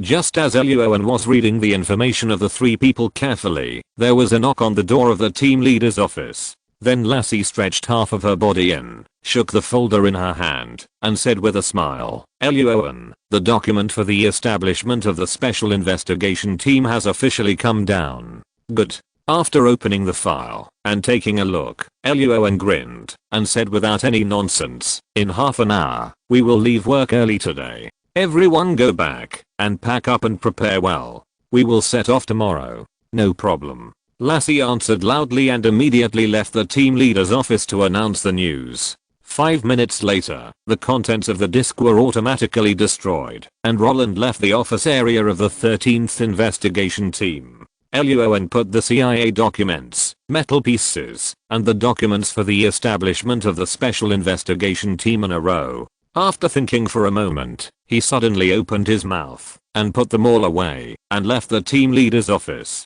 The next day, at 8 o'clock in the morning, Luo An led Mona, Lassie, Winslow, Chinia, Michelle, and the CIA agent Roland, who joined temporarily, and took a plane from Washington, D.C. to Texas, one of the southernmost states of the Federation. The plane was very fast, and they arrived in Texas 4 hours later. They didn't have much luggage. Apart from underwear and guns and ammunition to protect themselves, they didn't take too many other items. Wow. After walking out of the airport, Mona saw people coming and going on the street, with pistols or rifles on their waists and backs, and even a group of people carrying long guns queuing up to buy hamburgers not far away. Her eyelids trembled. "I feel like I've come to the West in the 19th century. This is why the crime rate in Texas is lower than that in many states in the Federation." Lassie laughed, pointed to the patrolling police not far away, patted Mona on the shoulder, and said, "In Texas, if you are about to rob, it may not be the police who knock you down, but more likely a grumpy old man who happens to pass by with a rifle on his back." The ownership rate of civilian guns in Texas is about 600,000, and the firepower exceeds that of many small countries on the earth. And 600,000 is just the number of registered and legal guns.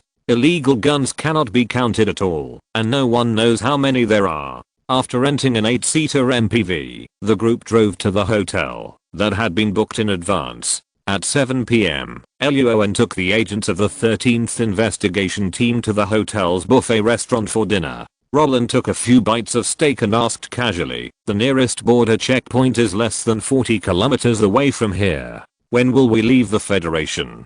"Tonight." After dinner, they returned to the room to rest and drove out of the hotel at 11 p.m.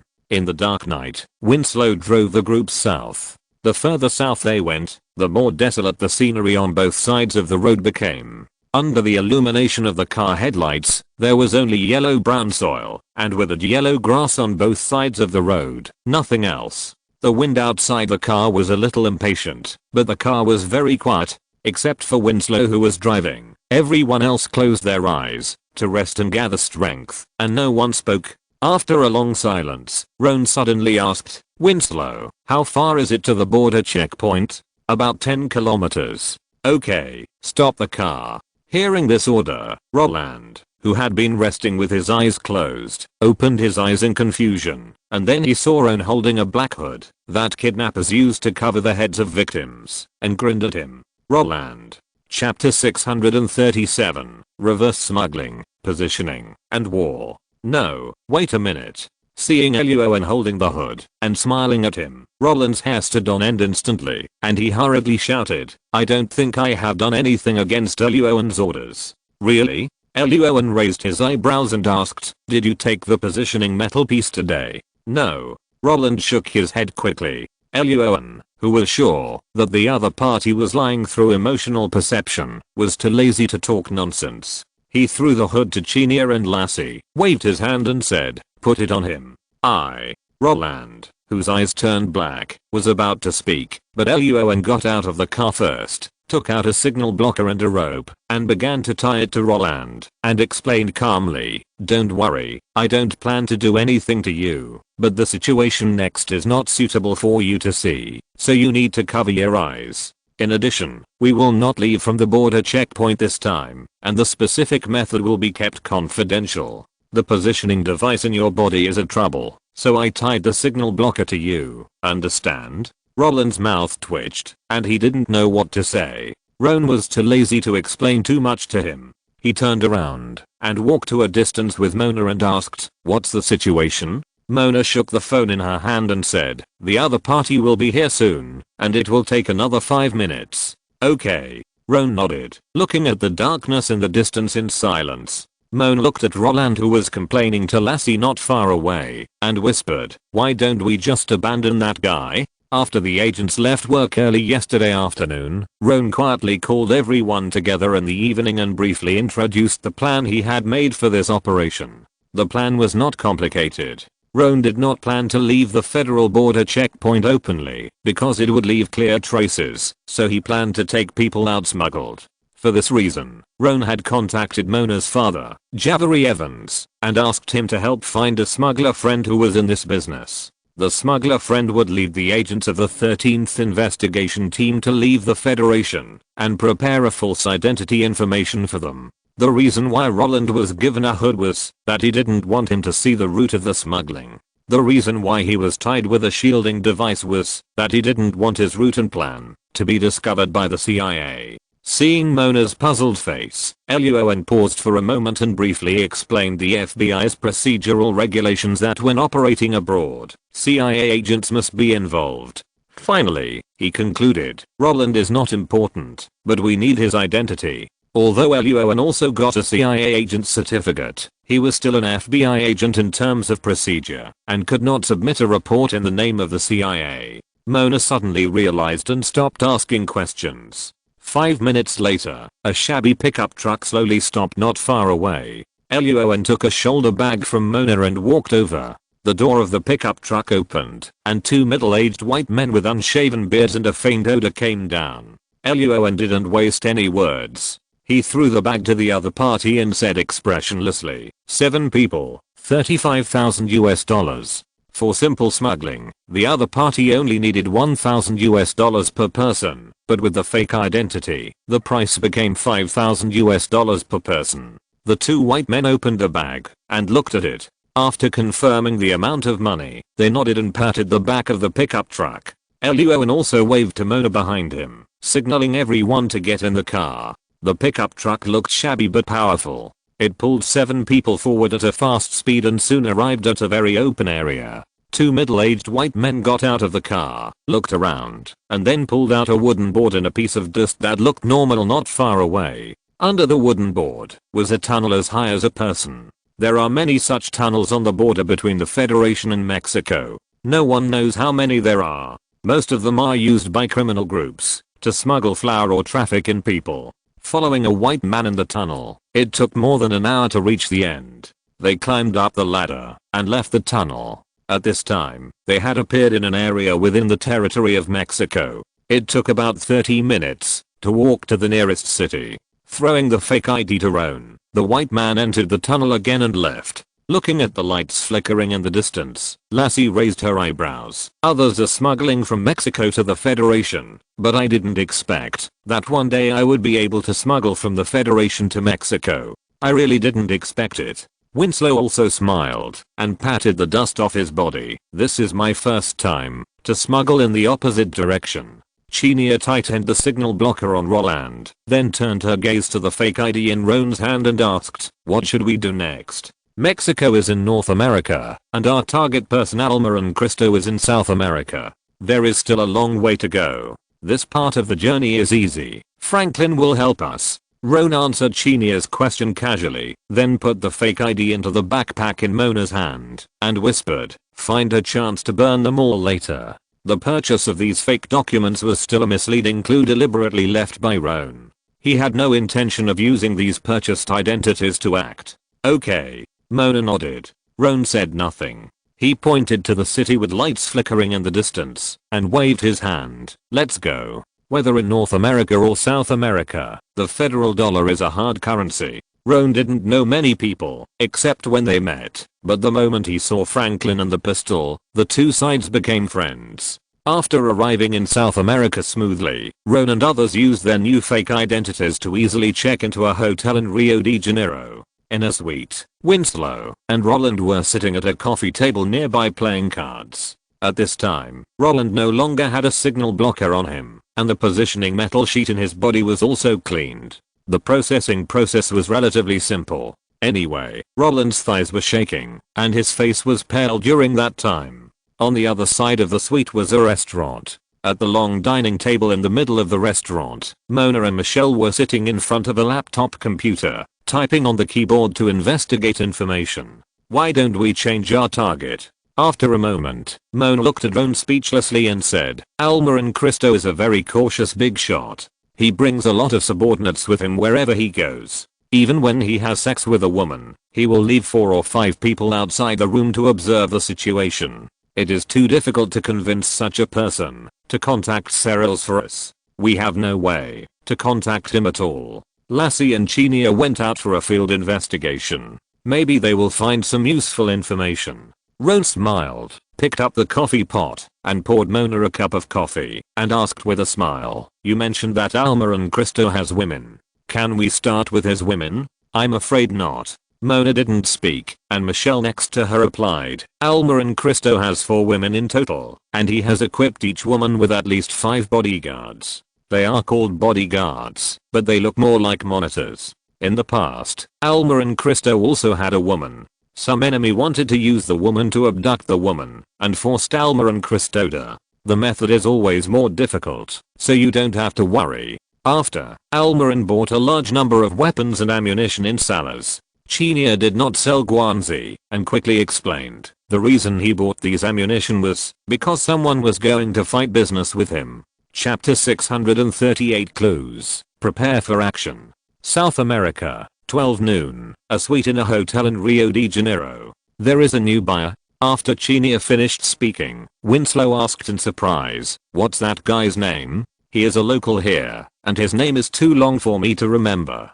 Chinia shook her head and said, but there is Leonardo in his name, so we can just call him that. Due to historical reasons, the Brazilians use Portuguese more often, and when naming, they also have to consider personal identity. cultural background, and social status, so some people's names are long and complicated. After Chinia finished speaking, the detectives did not continue to ask, and all silently memorized the name. Lassie added that this Leonardo has a nickname called Challenger in the underground world of Rio de Janeiro. The reason is naturally that Almiron, the big drug lord, is the flower king of Rio de Janeiro, and Leonardo is the one who wants to overthrow him and occupy the throne. Lassie picked up the mineral water on the table and took a sip, wiped her mouth and smiled. Serrals is a talent. She sells weapons and ammunition to Almiron, the big boss, and she also sells them to Challenger Leonardo. This woman makes money from both ends. This is a qualified underground arms dealer. The CIA agent Roland next to him looked a little pale, smiled and said, "Without war, how can arms dealers make money? Everyone knows who the largest arms dealer in the world is." The agents ignored him. Mona turned her eyes to Roan and asked, "What should we do next?" "Of course, investigate this Mr. Leonardo and see if he can ask him for help." Roan smiled, hesitated for a moment, and said, "Mona, Michelle, you use the computer to investigate. Lassie, Chinia, you continue to investigate offline. We will find a way to find out the whereabouts of this Challenger Leonardo, or the places he likes to go." "Okay, no problem." Lassie and Chanel took some dollars from Roan and left the room again. Mona and Michelle started typing on the keyboard. Roan turned to Winslow and asked, "How is it going on your side? With Franklin leading the way, everything will go smoothly." Winslow grinned, raised his hand, and made an okay gesture to Roan, and said, "Bulletproof vests, rifles, pistols, bullets, etc. have all been bought back. They are all high-end products. There will be no problem at all." "Good." Luo An nodded with satisfaction, because the circumstances of this operation were special, and the agents of the 13th investigation team only brought basic pistols and other weapons when they left the Federation, without any heavy weapons. So after arriving in Rio de Janeiro, the first thing Luo An did was to throw a few stacks of dollars to Winslow and asked him to find a way to buy weapons and equipment. Winslow is as strong as an ox, agile, and very intimidating when he pulls his face down, not much different from those terrorists. In addition, Winslow had experience in similar operations when he worked in the hostage rescue team before and knew how to find people, so this kind of task was most suitable for him. Winslow did not disappoint Luo An's expectations, and it didn't take long for him to successfully buy the things back. There is a study in the deepest part of the suite, which is used by Winslow to store weapons. MP5-9mm submachine gun, Colt M1911 pistol, Hug bulletproof vest. Picking up an AK-47, Luo An looked at the weapons and equipment on the table with a twitch of his mouth, and looked at Winslow speechlessly. "If it weren't for this AK, I would have suspected that you were buying these from the Federal Navy SEALs. Those submachine guns, pistols, and bulletproof vests are all standard equipment for the Federal Navy SEALs, but the styles are a little older." Winslow chuckled, picked up a submachine gun, loaded it with ammunition with a few clicks, and grinned. "The style looks a little old, but I've checked. They've definitely never been used, and there's no problem with safety and reliability. As for their source, you know, the federal military has millions of dollars worth of weapons and equipment accidentally damaged every year. This is South America, and you've given me so many Franklins, so it's not difficult to buy just a little bit." After carefully inspecting for a moment and making sure that there were no problems with the weapons and equipment, Roan left the room with Winslow. At 9 o'clock in the evening, they called the waiter to bring dinner, and while they were eating to fill their stomachs, they reported and sorted out what they had investigated. "Let me talk first." Mona swallowed a big mouthful of steak and introduced, "Michelle and I found out from the police system in Rio de Janeiro that Leonardo's parents, wife, and daughter are all dead. He has no relatives. Only he is still alive in the world, without any weaknesses. His territory is in the southeast of the city of Rio de Janeiro, mainly slums. It is his goods distribution center, and some of his subordinates live there, while he himself lives in an ordinary community not far from the slums." "That's right." Lassie nodded. She finished her fried chicken bun in a few bites and then introduced, Chanel and I also found out that Leonardo will leave Rio de Janeiro early tomorrow morning and go to a certain area in the west to check the planting and processing of green plants this quarter. Everyone knew what the green plants Lassie was talking about, and no one intended to ask in detail. Luo An noticed one thing, frowned slightly, and asked, "This kind of information should be very secretive. How did you find it?" Of course it was Franklin. Lassie wiped her mouth and raised the corners of her mouth slightly and replied, "Chanel and I bought this information for $5,000 US. Awesome." Mona gave Lassie and Chanel a thumbs up and then asked, "This is a rare opportunity, Roan. Should we take action tomorrow morning?" After a long silence, Roan's eyes suddenly moved slightly, and he looked up and said, "Michelle, show me the photos of the traffic roads in the city of Rio de Janeiro." Michelle quickly got up to get the computer, tapped the keyboard a few times to call out the photos of the city roads. Chanel turned sideways and pointed at the photo and said, "We haven't found the specific route, but if we want to leave the city from the west, there are only two easy to drive cement roads, and the rest are bumpy dirt roads. There is a crossroads next to an abandoned park, and these two roads pass through here. We can set an ambush in this park." "Very good." After looking at the map and pondering for a few seconds, Roan stood up and said seriously without any nonsense, "Everyone, hurry up and eat, then take a rest to recharge your energy. We will set off at 12:30 in the morning." "Understood. No problem."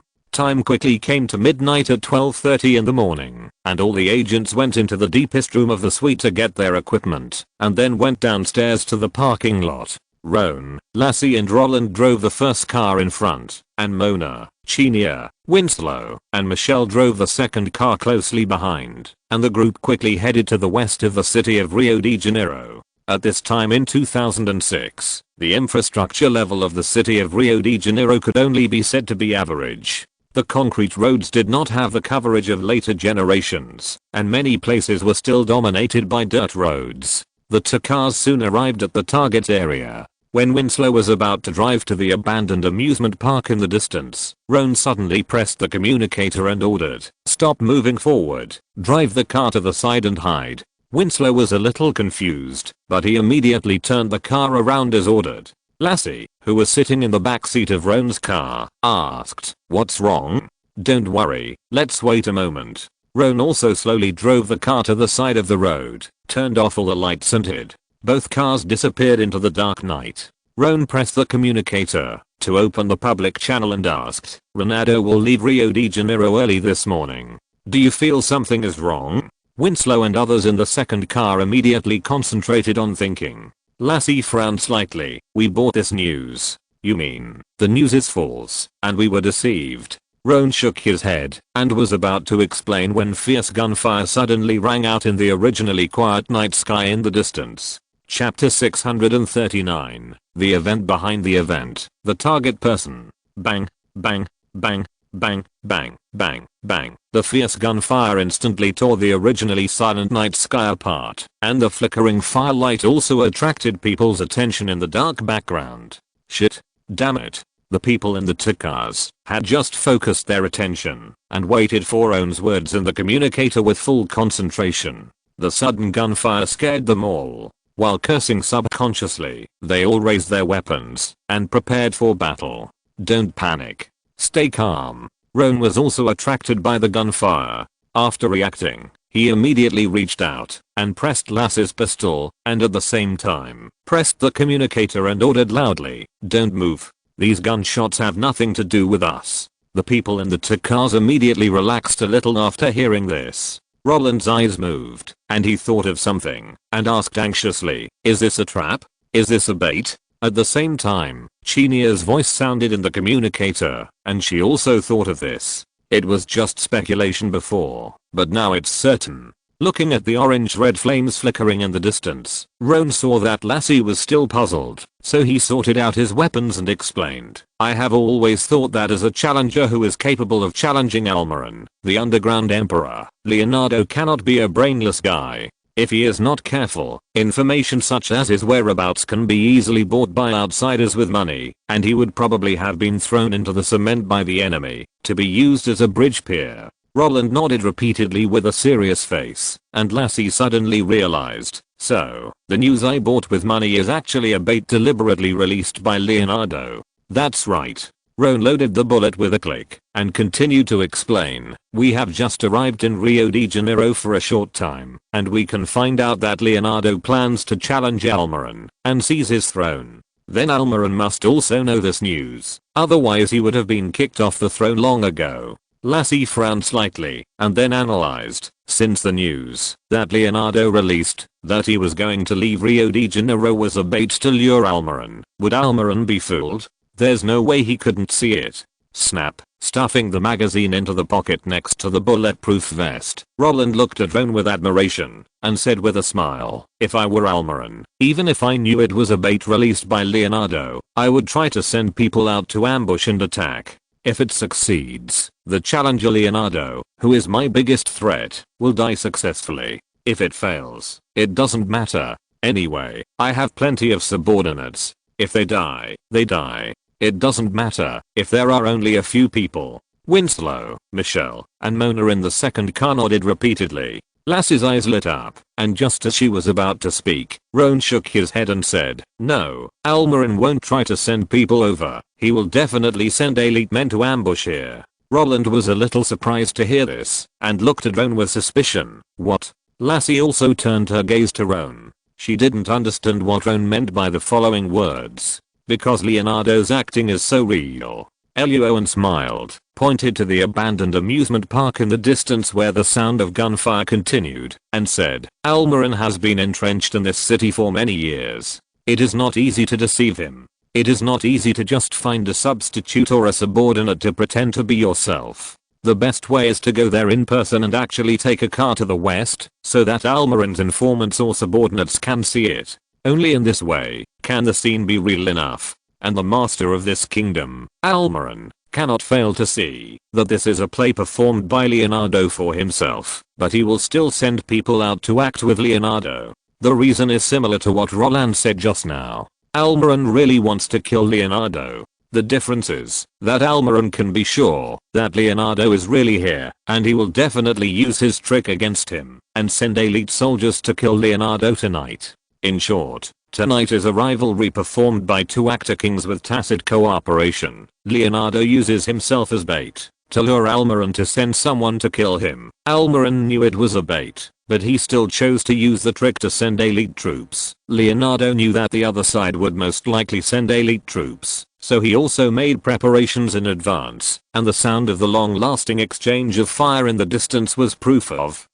that. After listening to Luo An's description, everyone felt a little headache. This situation where you are on the first floor, I'm on the second floor, but both sides are actually on the third or even fourth floor is really tiring. Mona was silent for a few seconds, then asked doubtfully, why did Leonardo do this? He used himself as bait to trick Almiron into sending elite soldiers to kill him. It seems that he will not get any benefit, except putting himself in life and death crisis. If Leonardo has other subordinates, what if those subordinates raid and assassinate Almiron now?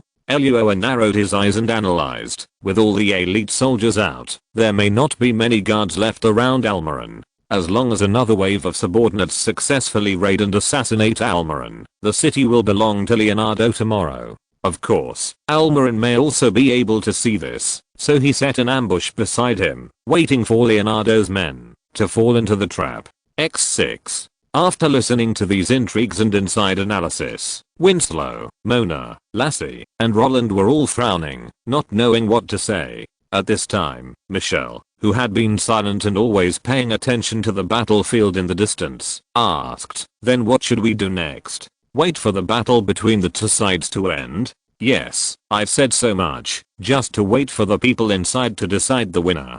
Taking out 4 grenades and stuffing them into the side pocket of the bulletproof vest, Roan grinned and ordered loudly, everyone, divide into groups according to the vehicles. Winslow, you take Chenia, Mona and Michelle with you to move from the left. Lassie, Roland, and I will enter from the right to capture the target person Leonardo. Remember, act quickly. Both Leonardo and Almiron may prepare a backup plan, so we must get in and out quickly. Understood. X6. The agent immediately opened the car door and ran out of the car, moving quickly and secretly in groups in the opposite direction of the abandoned amusement park. As they were walking, they found that Roland had run behind them. Luo An frowned and brought him to him, whispering, "You are CIA. You have more experience than us. You lead the way and we will follow you." Roland. Inside the abandoned amusement park, in a half-collapsed haunted house, Leonardo, with a crew cut, deep eye sockets, a few drops of blood on his face, and a dusty coat, was holding a rifle and taking a deep breath. He patted his men in brown coats and asked, "How's the operation on the other side?" "I don't know, boss." The men in brown coats looked unhappy. "I called the guy in charge of keeping watch over there, but no one answered." %*. Bang, bang, bang.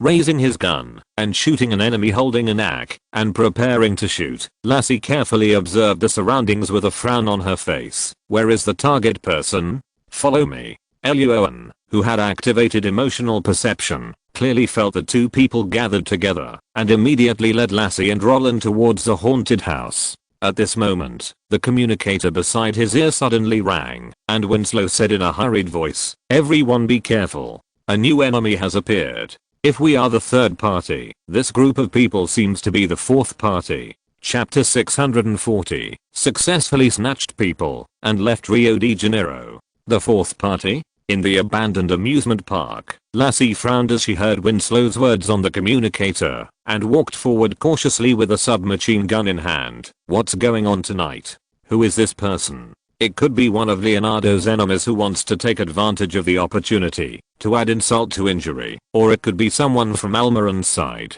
Roan said casually, and while walking quickly towards the haunted house, he ordered, "Winslow, move towards us quickly, and be careful not to get hurt." Understood. After the communicator was hung up, Roland shot and killed an enemy with a gun, and followed closely behind Roan, frowning. "Team leader, are we in the wrong place? The target person doesn't seem to."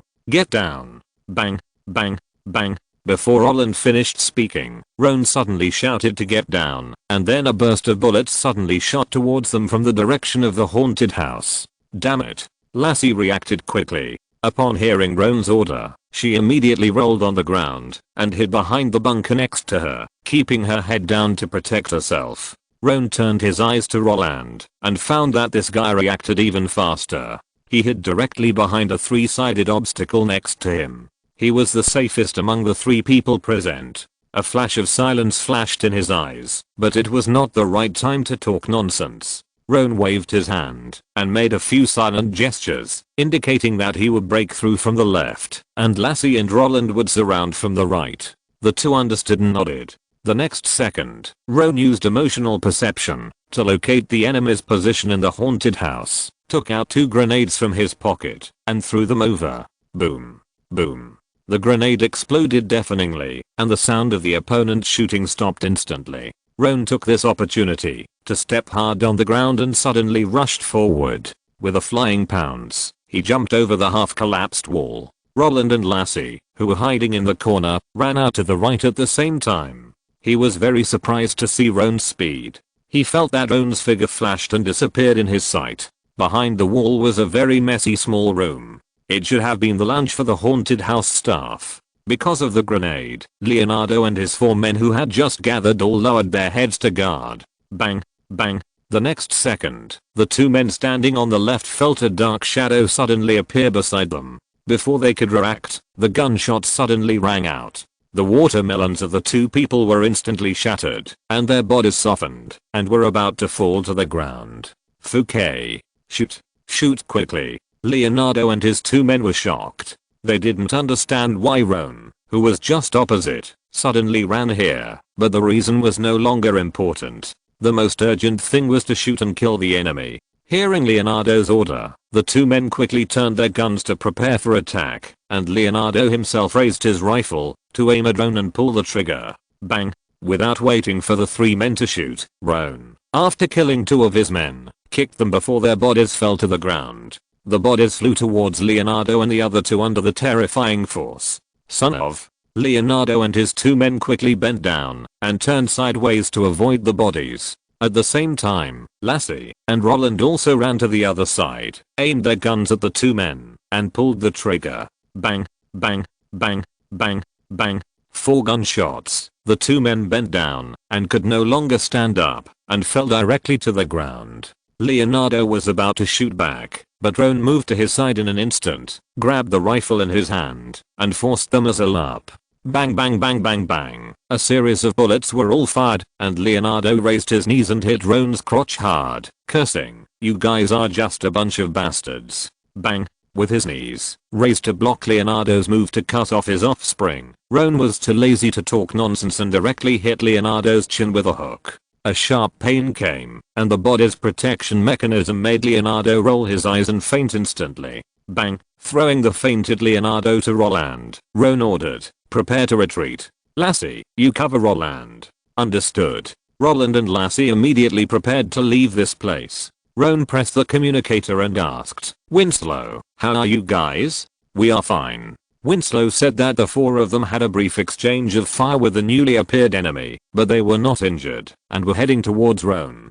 "But the target person has been arrested. Retreat according to the planned route." Understood. The communicator was hung up, and Roan immediately led Lassie and Roland to evacuate in the original direction. After killing several enemies, they ran back to the car smoothly. After waiting for a while, Mona and Michelle returned first. Roan frowned when he saw this. "Where are Winslow and Chanel?" Mona quickly replied, "They found something, and will be here soon." Not long after the children got into the car, Winslow and Chanel finally returned. It was not appropriate to talk nonsense at this time.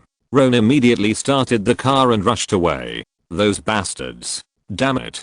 Who are these people? Where did they come from?" Watching the 2 cars speeding away from here, a group of guys holding rifles and wearing black hoods cursed and looked for cars to chase. Not far away, on the rooftop of an abandoned building, a bearded man holding a night vision telescope was watching 2 cars speeding away. He frowned, took out his cell phone and said, "Boss, there was an accident. Newcomers came in, and they kidnapped Leonardo. We don't know who they are for the time being. Then find him." A somewhat old, but serious and very oppressive male voice sounded on the phone. "We must find Leonardo alive or dead." "Okay, boss." The bearded man hung up the phone, put away his cell phone and night vision telescope, turned and walked in another direction. At the same time, in the speeding second car, Winslow was driving, and Chanel in the co-pilot seat, turned on the communicator and explained, "Winslow and I took advantage of the chaos to check on the newly emerged 4th party.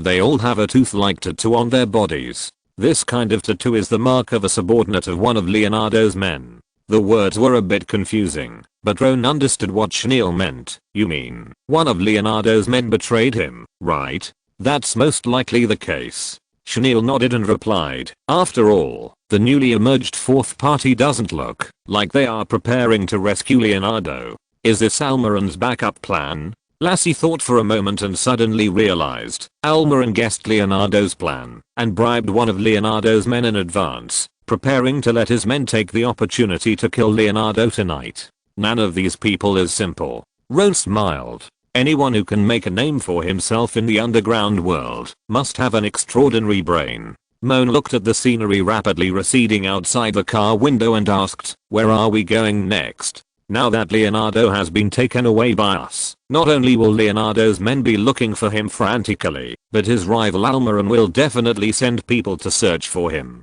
These 2 people have spies all over the city of Rio de Janeiro, and it may be difficult for us to hide." "You're right, we can't stay in Rio de Janeiro anymore."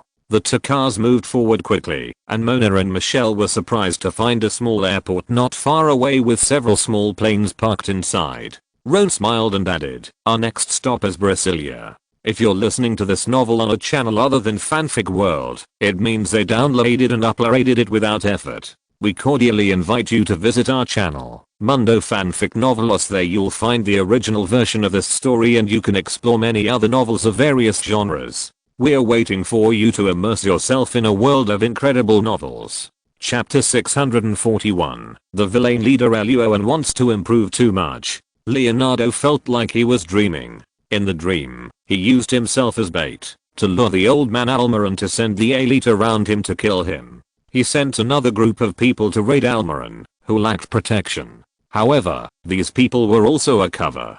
His real killer was actually the assassin who was ambushing Almaran. As long as the raiders took action, the assassin would take this opportunity to attack Almaran and kill him in the chaos. Good morning, Mr. Leonardo. Just as Leonardo closed his eyes and thought about it, a male voice suddenly sounded in his ears. The messy diffused thoughts finally unified, and Leonardo suddenly woke up. His body muscles moved subconsciously to prepare for resistance, and then fell to the ground. His vision slowly became clear, and Leonardo realized that he was tied to a wooden chair. Because he had just jumped, he was lying on the ground. Don't get excited, Mr. Leonardo. Luo An smiled, helped Leonardo up with the chair, and said, we have no ill intentions. Looking at the man in front of him with a pistol in his hand and a grenade on his waist, and the men and women standing behind him wearing bulletproof vests, holding submachine guns in their hands, staring at him, Leonardo suddenly felt a strong malice coming at him, and his mouth twitched. What do you want? Just tell me. Money? Flour? Weapons? As long as you let me go, we can talk about these. Leonardo regarded Luo An and others as cross-river dragons who made a quick buck and left. This kind of thing has always happened in ancient and modern times, both in China and abroad. Leonardo had heard about it from other colleagues before, but it was really the first time he had seen it. Seeing the expression on Leonardo's face, Luo An quickly guessed his thoughts and stood up speechlessly. Luo An reached out to the back, and Michelle immediately handed him a laptop. Luo An showed the laptop screen to Leonardo and said with a smile, Mr. Leonardo, I said we have no ill intentions. On the contrary, you should thank us. The computer was playing the news of Rio de Janeiro today. The reporter didn't say much in the news, and the content was only a rough outline, but Leonardo saw the inside story at a glance. One of his men rebelled and started attacking other men, and the whole organization was in chaos. Almaran was not dead either. Not only was he alive and well, he also sent people to slaughter the members of the organization who were loyal to Leonardo together with the rebel. Leonardo's face suddenly became very ugly. Luo An calmly introduced the situation last night and said, if we hadn't intervened, you would have died at the hands of that rebellious subordinate last night. Obviously, your plan was seen through by Almaran. He took advantage of the situation and is the real winner. Leonardo's face was gloomy. After pondering for a few seconds, he looked up at Luo An and asked in a firm voice, since you rescued me, it means you don't want me to die. So, who are you? What do you want me to do? Luo An grinned. It's easy to talk to smart people. He pointed at Roland not far away and said with a smile, CIA. Roland. Why me? Hearing the word CIA, Leonardo subconsciously thought that Luo An and the others were all CIA. His face suddenly changed and he guessed, Almaran offended you. You want to take him down. X5 hearing Leonardo's words, Mona, Lassie, Winslow, Chinia, and Michelle all looked at Roland speechlessly. CIA is so famous that even Leonardo knows your habits. Roland spread his hands. He couldn't do anything about this. Ron smiled, returned the laptop to Michelle and said, no, we want to ask you for a favor. Contact Cyril's for us. Cyril's? Leonardo was stunned for a moment and thought for several seconds before acting. Are you talking about the woman who sells arms? Yes. Why? You don't need to know the reason. Looking at Ron and Leonardo asking and answering each other in the room, Lassie next to her had a strange expression on her face. She leaned close to Mona and whispered, why do I feel like I'm watching a movie? But we are the villains, and Ron is the leader of the villains. Michelle next to her nodded and whispered, he's still very stupid. He tells all his plans and is easily defeated by the protagonist in the end. Mona and Chinia rolled their eyes speechlessly. Sitting on the chair, Leonardo hesitated for a moment and nodded, saying, okay, but I have a condition. Luo An laughed, we saved your life, and you still want to make a condition? I know, but I can pay you for saving me, one thing for another. Leonardo said very quickly, the condition is very simple. Almaran is old, and his empire has also reached its twilight. You CIA provide me with help, and when I replace him, the benefits will follow the rules. After working in the underground world for so many years, Leonardo is very clear about the status of the CIA in the two Americas. In the past, he had no chance and ability to contact this Thai. Now that a Thai has taken the initiative to deliver it to the door, Leonardo naturally has to seize it tightly. As for whether the identities of Luo An and others are fake, Leonardo does not have too many doubts. On the one hand, for so many years, only the CIA has pretended to be others, and not many people will take the initiative to pretend to be the CIA. On the other hand, Luo An and others' action style and speaking style this time are full of CIA flavor. Leonardo is sure that he is absolutely not wrong. Seeing Leonardo's eyes getting brighter and brighter, Roan's eyelids twitched, and he vaguely guessed his thoughts, shaking his head and saying, "Our target is not Almiron. This is impossible." Seeing Roan's refusal, Leonardo became more and more anxious. Seeing Roland yawning on the side, he suddenly thought of something and whispered, "I have an account with $5 million in it. How about I tell you the password alone?" Leonardo knew what CIA liked most. Roan just shook his head and refused. Obviously he didn't mention the key point. CIA is CIA, and I'm myself. Leonardo understood the meaning of this sentence too well, so his meaning was very simple. In addition to the benefits to be shared with CIA, he would secretly give Roan another $5 million. Roan, who understood the meaning of this sentence, was speechless. Just as he was about to refuse, his eyes suddenly moved, and he thought of something, so he changed the subject, and said with a smile, "Leonardo, it seems that you really want to make progress and move forward." Leonardo's eyes lit up and nodded repeatedly. He wanted to make progress too much. Roan smiled, helped Leonardo untie the rope, and said, "Call Serals first and find a way to invite her to Bay X. Then things will be easy." "No problem." Leonardo's face was also full of smiles. It turned out that you have to find the key points first. He handed Leonardo to Winslow, Chenier and the other four, and asked them to watch Leonardo make the call. Roan pulled Roland aside and asked in a low voice, "Who is behind Almiron?" Roland's face changed slightly. He didn't hear about the $5 million, but heard that Leonardo wanted to replace Almiron, so he quickly asked, "Are you really going to help Leonardo overthrow Almiron?" Roan didn't answer, but looked at Roland and asked in a low voice, "Roland, you have been working in the field, don't you want to make progress?" Roland's face froze, and he didn't know how to answer. At this moment, Chenier came over with an ugly face and whispered, "Team leader." The call was connected, but Serals refused to come to Brasilia. Chapter 642, Forced Purchase and Selling, Taking Advantage of the Fire. A building in the suburbs of Brasilia. "Team leader, Serals rejected Leonardo." Chenier said with a serious face, "What should we do if she refuses to come to Brasilia?" Luo An thought for a moment, turned around and patted Roland on the shoulder, asking him to think about what he had just said, and then walked with Chenier to Leonardo not far away. Leonardo, who was directly rejected by the other party, looked unhappy. Seeing Luo An coming over, he hurriedly said, "Give me another chance. I will definitely convince that woman to come to Brasilia." Luo An asked back, "What are you going to say?" Leonardo's face froze. He really didn't have any good ideas.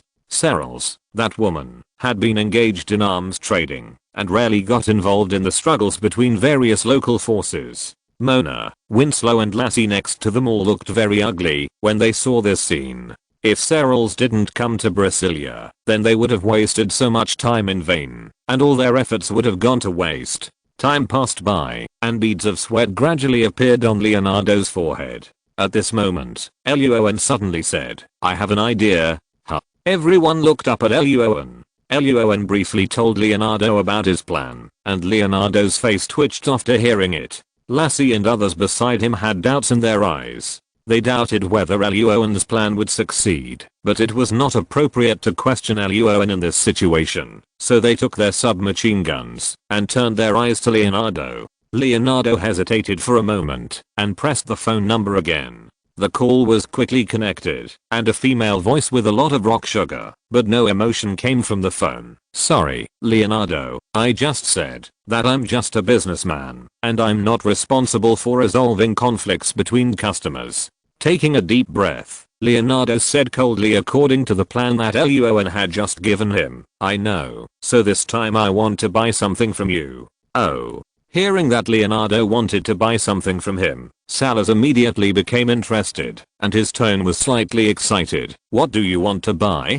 Guns and ammunition? Or bombs and missiles? We are all old friends. If you buy a lot, I can give you a friendly price. Hearing that his identity immediately changed from customer to old friend, Leonardo cursed in his heart, but his tone did not change, and he said directly, I want to buy the life of that old bastard Alma and Cristo. After the voice fell, the female voice on the other end of the phone returned to being emotionless again. Leonardo looked up at Luo An, and once again followed the plan taught by Luo An, and quickly said, Serals, since you are a businessman, then the life of old man Almaran is also a commodity. It is reasonable for me to buy it from you. In addition, I heard that you have many enemies. You sell arms everywhere, to make money to feed your men. Let your men protect you, and kill those enemies. I offer a ton of white flour, worth about $70 million, and hire you to kill old man Almaran. How about it? The voice on the other end of the phone went quiet.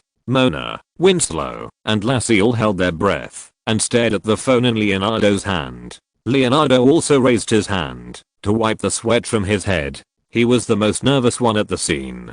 Time passed minute by minute, and suddenly, a voice came from the phone. Saul said in a calm voice, according to the previous rules, I have to collect 1/8 as a deposit first. But the circumstances of your business are special, so I have to collect 1/2 as a deposit first. Hearing Saul's agreement, Mona, Winslow and Chenia's eyes lit up.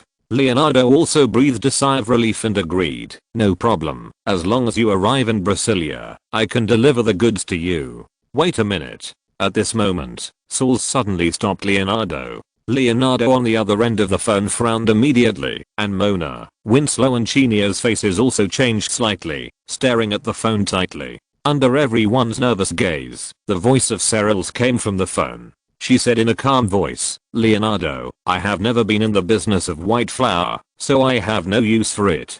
I can only sell it, but I need to contact the buyer, have people move it, and send people to guard it. It's too troublesome. Mona and Chenia frowned, not understanding what Serals meant. Luo An had a strange look on his face, and guessed something vaguely. Leonardo was also very confused, because of his nervousness. What do you mean? When I was in school, I heard a saying called, don't bother two people with one thing. There was a chuckle on the phone, and Serals said, after the matter is over, how about I sell this ton of white flour directly to you? The price is $100 million. XN hearing Serals' behavior of transferring from one hand to the other, from buyer to seller, and raising the price with open eyes, Mona, Lassie and Chenia's eyes widened. Leonardo's mouth twitched, and Luo An, who had just guessed that it might be this situation, narrowed his eyes slightly. He now felt that Serals, this woman, was becoming more and more interesting. What do you think? Serals' calm voice came from the phone. If you think it's not suitable, there's no need to discuss this deal. In response to Serals' blatant and undisguised forced sale, and taking advantage of the situation, Leonardo took a deep breath and agreed, no, it's very suitable. I think the price is reasonable. That's good. Serals smiled, exchanged a few simple words, and hung up the phone. The busy tone of the phone rang, and Leonardo cursed in a low voice with an angry face. Damn cousin. *%. Ignoring Leonardo's foul language, Mona and Chanel were all full of admiration, and gave a thumbs up to the plan maker Roan. Roan clapped his hands, and called them together, and said seriously, everyone heard that Serals will come to Brasilia in one day. We don't have much time left. Everyone, hurry up and get ready. Understood. No problem. Winslow, Chanel, Lassie, Mona and Michelle nodded in unison. Roan briefly communicated with Leonardo and let Winslow and others take him away. After everyone left, Roan walked to Roland and asked with a smile, how are you thinking? Roland's expression was very complicated. He was silent for a few seconds, looked up at Roan, and asked, are you sure you can let me leave the field and enter the headquarters? Roan shook his head and replied with a smile, I'm not sure about entering the headquarters, but I'm sure about leaving the field. Roland blinked for a moment and finally took a deep breath. and said in a deep voice, "I know who is behind Elmoran." Good. Since arriving at the FBI Washington headquarters, Roan has found that information transmission is becoming more and more important. Timely information can sometimes save lives, but untimely information may kill people, so Roan began to quietly expand effective connections. There is Elmer in the eyes and Verines in the FBI. After this incident is over, Roland will be able to leave the field and enter management work without any accidents. By then, Roan will also have a good friend in the CIA. Patting Roland on the shoulder, Roan's face was full of smiles. A day passed in the blink of an eye. In the early morning of the next day, before the sun rose, Roan and his companions drove to an area in the eastern suburbs of Brasilia with Leonardo. In the previous phone call, Cyril said that she would take her men to Brasilia by helicopter. Roan and his companions, fully armed and disguised as Leonardo's men, did not wait long before several helicopters with flashing lights appeared faintly in the distant sky. Lassie was amazed and whispered, "What a big battle." Winslow narrowed his eyes and noticed another thing. The first one seems to be a British Lynx helicopter. Chenier and Lassie were a little surprised. "Are you sure?" Winslow shook his head and was about to speak when a dazzling red suddenly rushed out from the darkness in the distance and crashed directly into the leading helicopter. Boom. Chapter 643, Sudden Battle. News leaked. The Lynx helicopter is a multi-purpose helicopter developed by the United Kingdom in cooperation with the French Republic. Seeing that the people of Cyril's were driving the Lynx helicopter, the agents of the 13th investigation team were surprised and realized that the possibility of Cyril's and Mi-6 being connected had increased. But before they could continue to think, a rocket with a red tail suddenly flew out and hit the leading Lynx helicopter heavily. Boom. A deafening explosion sounded in the distance, and the severely damaged Lynx helicopter immediately burst into flames and spun uncontrollably to the ground. Then several more rockets flew out, and some other helicopters successfully avoided them, while others were hit and fell to the ground. The sudden situation scared all the agents of the 13th investigation team. Leonardo and Roland were also shocked and at a loss, because this was not in their plan at all. Roan reacted the fastest. Although he didn't know what happened in the distance, he quickly pressed down Leonardo's head and ordered everyone to hide. "Be careful to hide." Understood. After the order was given, the agents of the 13th investigation team immediately began to look for a safe place to hide. Roland reached out and grabbed Leonardo's arm, lowered his voice and shouted, "Call Cyril's and ask her what's going on." Okay. Leonardo nodded repeatedly and quickly took out his mobile phone to press the button. While the two were talking, Roan suddenly felt a chill suddenly rushing up from his spine. He kicked Leonardo and Roland to the side without hesitation and shouted, "Everyone, get down." "What?" Before Leonardo could react, Roland seemed to feel something and quickly reached out and pulled Leonardo to the ground. Boom. The next second, two rockets suddenly flew here from a distance, directly blowing the car that Roan and others had just driven here into pieces. The two cars were everywhere in an instant. The blazing flames illuminated the area very brightly. Everyone present felt a little cold. Winslow quickly turned his eyes to the direction where the rocket had just come from, frowning. "Who is the enemy?" "I don't know." Mona, Lassie and others quickly took their guns to be on alert. Luo An quickly got up from the ground. Emotional perception found that there were more than 30 unfamiliar emotional fluctuations not far away. He quickly took out a grenade and said loudly, "Everyone, throw grenades to the west with all your strength. Then retreat to the east." Understood. Although they didn't know how Luo An determined the distance of the enemy, the trust they had developed over a long period of time made the agents not ask more questions. They immediately took out grenades and threw them out according to Luo An's orders. Boom. Boom. Boom. Boom. The grenades fell to the ground, and explosions suddenly sounded one after another. Nearly 10 guys with black hoods that only exposed their eyes, the cheapest bulletproof vests on the market, and AK rifles in their hands, were instantly blown all over the ground. Fouquet. Damn it. How did you find us? The other hooded men, who were covered in blood, were either surprised or terrified, but the people behind them did not give them time to rest. More people dressed in the same way rushed up and shouted, "Don't be in a daze. The boss told us to kill those people quickly." The hooded men covered in blood looked stern and immediately charged forward again. A few dozen meters behind them, a bearded man with a blank expression said in a calm voice with his mobile phone in his hand, "Boss, I have found Leonardo. He will not survive today." At the same time, the detectives of the 13th investigation team, led by Luo An, were retreating in an orderly manner while killing the pursuers. Bang, bang, bang. Lassie and Chinia moved forward to the east in a staggered manner. Lassie pulled the trigger of the submachine gun and shot the enemy in the head. Lassie frowned and said, "Where did these people come from?" Chinia was about to speak when Roan's voice suddenly rang out from the communicator beside their ears. "The equipment and weapons of these people are very similar to those of the lowest level people under Almiron. They should be sent by Almiron to hunt down Leonardo. That's my guess." Chinia shot the enemy dead and added, "The attack method of this group of people is very crude, and it is very similar to the lowest level of Almiron's subordinates who have basically not received professional training in the records." Damn it. Lassie cursed a few words in a low voice and asked, "We all left Rio de Janeiro and ran to Brasilia. Almiron actually found us so quickly?" Bang, bang, bang.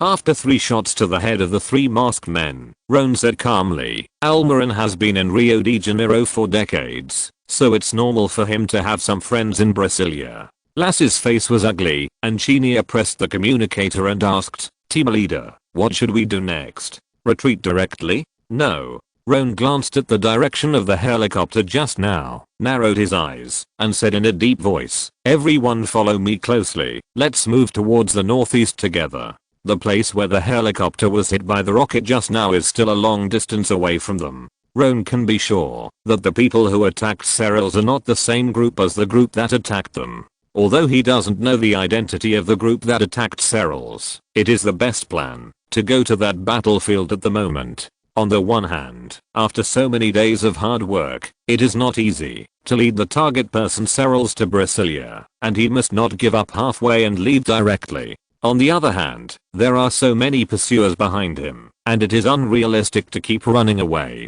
The agents of the 13th investigation team will eventually run out of bullets. Instead of waiting to be killed, it is better to go to the battlefield of the helicopter and try to make the battlefield more chaotic. It is best to divert the attention of the pursuers and the group attacking Serrals, or even lure the 2 groups of enemies to fight each other. Roan quickly finished his plan and the agents immediately began to move quickly towards the helicopter. As everyone moved forward quickly, Roan ran to Leonardo and asked, "Can you contact Serrals?" "I'll try again." Leonardo swallowed his saliva while running and took out his phone again. The call was connected within a few seconds.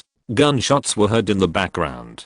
Serrals asked sternly, "Who are you?" Leonardo quickly revealed his identity and asked directly without any nonsense, "What's the situation on your side?" "The news that I came to Brasilia was leaked, and an enemy ambushed there in advance." Serrals on the phone sneered and said, "You called at the right time. I was just about to ask you why my enemy knew about this." Leonardo's face changed. "What do you mean? You suspect me? What else?" Serral's voice was very cold. "There is absolutely no problem with the people around me. Who else could the news be leaked from if not you?" "I." Leonardo paused and looked around at Roan and others. His mobile phone was very loud, and Roan and others also heard Serral's words. The agents of the 13th investigation team can be sure that there is absolutely no problem between them. Leonardo has been under their close surveillance and has no chance to contact others, so Lassie and others turned their attention to Roland next to him. "Roland." "It's not him." Roan waved his hand to tell the agents not to doubt, and then made a few mouth shapes to Leonardo. Leonardo nodded, and then briefly described to the phone that he and others were also being hunted, and then talked about Roan's plan to lure the enemy into fighting each other, and finally said, "Source, I can confirm that the news was definitely not leaked from me, but this matter can be put aside for the time being. The most urgent thing now is to find a way to leave here quickly. What do you think?" Serrals on the other end of the phone was silent for a while. "Okay, let's get through this together first." "Okay." After the call was hung up, Leonardo breathed a sigh of relief, while Mona frowned. "How did the news of Serrals coming to Brasilia get leaked?" "I don't know. Let's talk about it when we get there first." Roan looked at the distance thoughtfully, and then led everyone to continue moving in the direction of the helicopter. Not far behind them, a group of guys holding axe were chasing them closely. Chapter 644. Lead the enemy to attack the enemy and break through. In a jungle a few kilometers east of Brasilia, the sun has not yet risen. Bang, bang, bang. The sound of gunfire and crossfire came one after another. Winslow, Chinia and others fought back against the enemy while moving forward in the direction of the helicopter crash in the distance according to the plan. With emotional perception, Roan led the crowd to advance left and right, not only bypassing the traps that the AK mask men tried to set, but also making most of the grenades hit the enemy. Roland and Leonardo stared at Roan with wide eyes, shocked and admiring. On the other side, the AK mask men were even more unbelievable. They felt like they were seen through by the other side and were completely defenseless. The number of teammates around them was visibly reduced. The AK mask men unanimously reduced their speed of advancement. The bearded man not far behind saw this scene and frowned. A bunch of trash. He originally planned to use the most common human wave tactics to drown the other side. Anyway, there would be as many as needed for such grassroots men. But now these grassroots subordinates were scared by the enemy's killing. The bearded man snorted coldly, took out his rifle, and led several elite subordinates around him to the front, saying in a deep voice, "No need to capture them alive. Kill them all. I only want the bodies." Understood. On the other side, Luo An and others successfully pulled away from the AK mask men and were confronting another group of fully armed guys with guns. "It's me, Leonardo." After being patted on the shoulder by Luo An calmly, Leonardo's eyelids twitched and he walked out of the crowd, shaking his mobile phone and said, "Let Serrals come out to see me." Considering that Serrals might know him from the previous bombing before today's operation, Luo An specially asked Winslow to get some black hoods that only exposed the eyes. At this time, Luo An and others were all wearing black hoods on their heads. This dress is very common in the underground world of Pakistan. The group of AK mask men just now is proof of this. Luo An and others also use this to disguise themselves as Leonardo's men. After a few words to confirm that Leonardo's identity was correct, the group of fully armed guys made way, cautiously guarding against Luo An and his group on both sides, and led them into the depths of the jungle not far away. On the other side of the jungle, the sound of exchange of fire was even louder, and even occasionally RPGs could be seen flying by. The intensity of the battle was far greater than the battle between Luo An and his group and the AK mask men just now. Not far away, Leonardo and Luo An saw Serrals under a fallen tree. At this time, Serrals was no longer as neat and beautiful as in the original photo. Because she was bombed from the helicopter, her arms and thighs had fractures or contusions of varying degrees, and there were many wounds on her head and cheeks, and a lot of blood flowed out. "Hello, Leonardo." Glancing at Leonardo and his men, a barely perceptible glimmer flashed through Serral's eyes.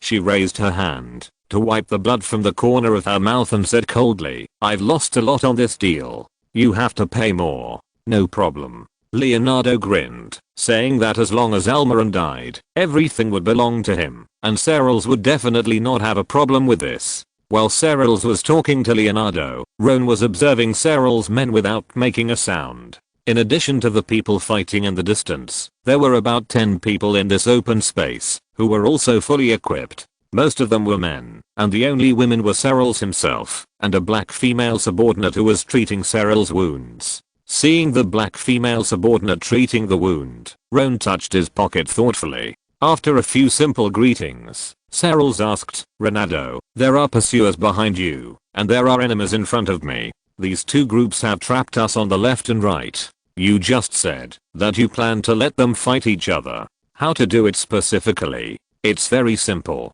Leonardo smiled and introduced the plan that Roan had given him just now. "My men will lead the enemies chasing me to the side of your enemies. My men will first sneak attack and kill a few of your enemies from the side, and then use grenades to kill a few enemies chasing me and withdraw from the battlefield.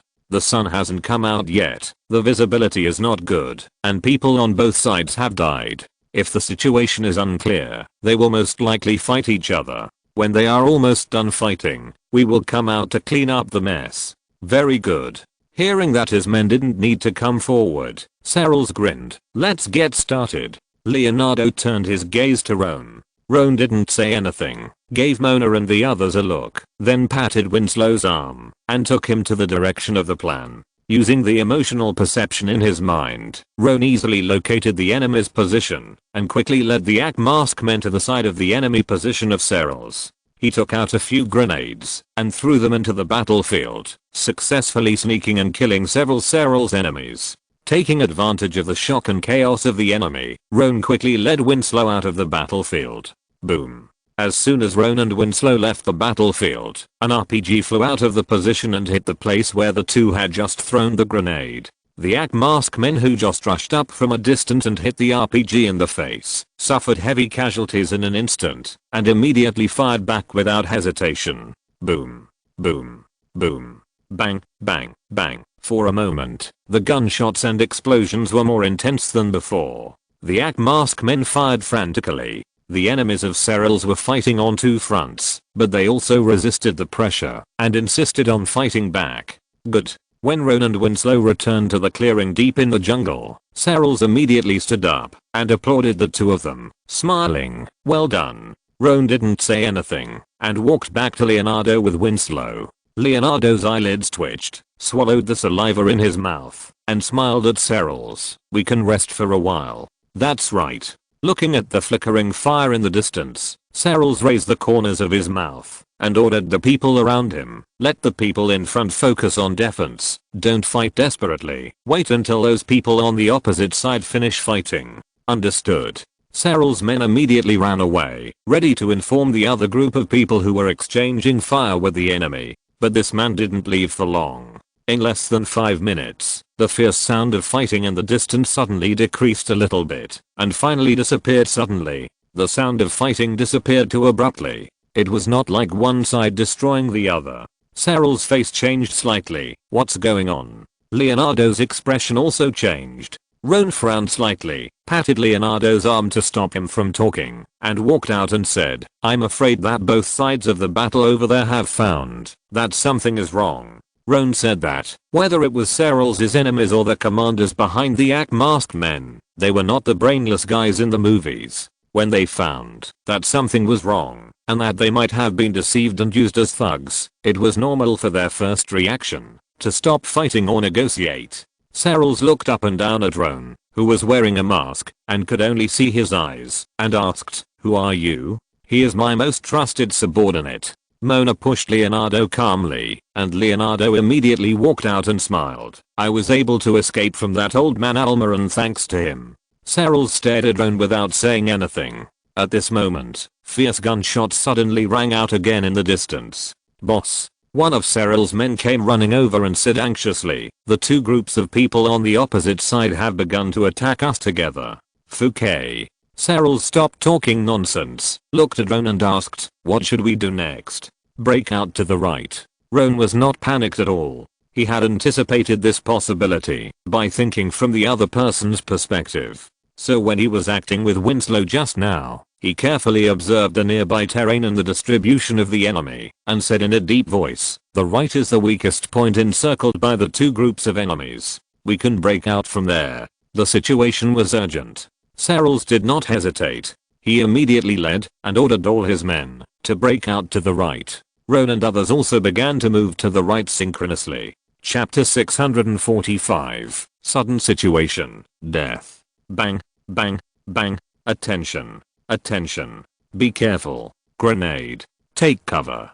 The quiet jungle of the past was replaced by fierce gunfire and explosions today. Many of Cyril's men ran to the end to cut off the enemy's fire, while Cyrils himself led a few close men and quickly broke through with Roan, Leonardo and others. Ambush on the right side in front.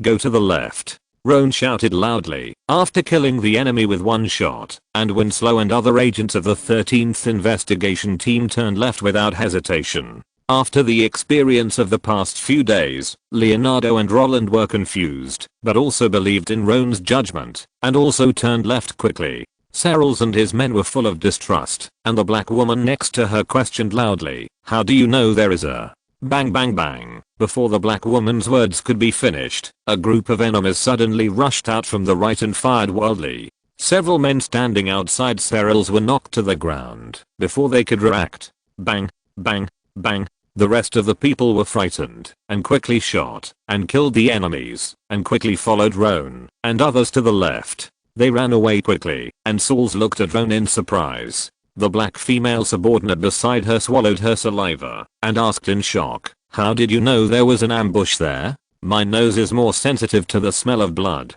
Roan pulled Sauls and ran forward quickly and lied casually that, because of the explosion of the grenade, the pursuers were more or less stained with the blood splashed on their bodies when their companions died, and he could smell the smell of that blood. Roland and Leonardo next to them heard this explanation, and a flash of so that's it flashed in their eyes, and then believed it without a doubt. Sauls and the black female subordinate were surprised and looked enlightened. Under the leadership of Roan, the group kept killing small groups of enemies while moving around, bypassing a large number of enemies and moving quickly. It didn't take long for them to get out of the encirclement. Great. Finally out. Oh my god. Seeing the lights of Brasilia flickering in the distance, Leonardo, Roland, the 13th investigation team and Cyril's men breathed a sigh of relief. Everyone was full of admiration and gratitude for Roan, who was wearing a hood and whose face could not be seen clearly. Some of them even wanted to work for Roan.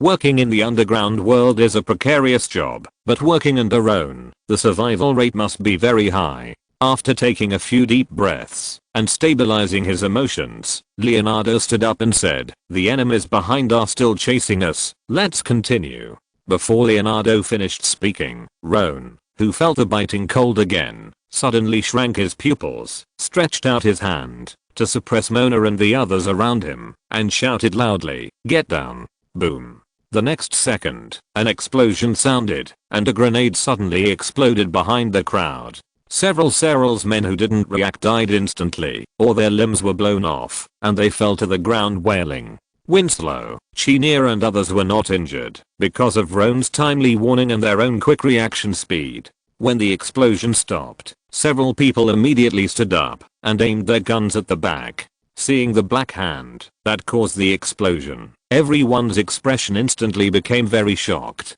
"Don't move." At the edge of the jungle, the black female subordinate put a pistol to Cyril's temple, hid tightly behind Cyril's, held Cyril's hostage, and walked back little by little, shouting loudly, "If you move, I will shoot." What? WTF. Damn cousin. The scene in front of them was too unexpected, and everyone was shocked for a while. Chenier's eyes moved, and she quickly reacted, saying in a cold voice, "So you are the one who leaked the information. Are you going to stop acting and go back to find your accomplices?" Leonardo also reacted quickly after hearing this, looking at Sauls and saying loudly, "I said there is absolutely no problem on my side. It is your people who have problems." Fouquet. The hostage-taking Sauls cursed at the black female subordinate, and at the same time, shouted loudly for other subordinates to save him quickly. The black female subordinate hit Saul's head with a gun, and while retreating, she repeatedly shouted, "Don't move. If you dare to move, I will shoot." Seeing the black female subordinate holding the hostage and returning to the jungle little by little, everyone's face was very ugly. Winslow, Chenier and others all turned their eyes to Roan, wanting to know what Roan would do. Before Roan could speak, Sauls and the black female subordinate had just returned to the jungle, and a rocket flew out from deeper in the jungle and hit the place where the two disappeared. Boom. The explosion was deafening, dust was flying, and the surrounding trees were instantly blown to the ground. The orange-red flames on the fallen branches began to burn. XN. The air was quiet for a while, and everyone was stunned, looking at the flames more than 10 meters away in disbelief. Bang, bang, bang. Just as Winslow and Chenier were about to go to check on the bodies of the two, gunshots rang out in the jungle again, and the group of Akmask men rushed out again. Not only that, but Cyril's enemies also ran out from behind. Because there were so many enemies, this area was relatively empty and lacked suitable cover. Everyone could only choose to retreat quickly and leave this place. 20 minutes later, the familiar sun slowly rose from the east, breaking the darkness for the world, bringing sunshine and warmth. But in a building on the outskirts of Brasilia, the atmosphere was very depressing.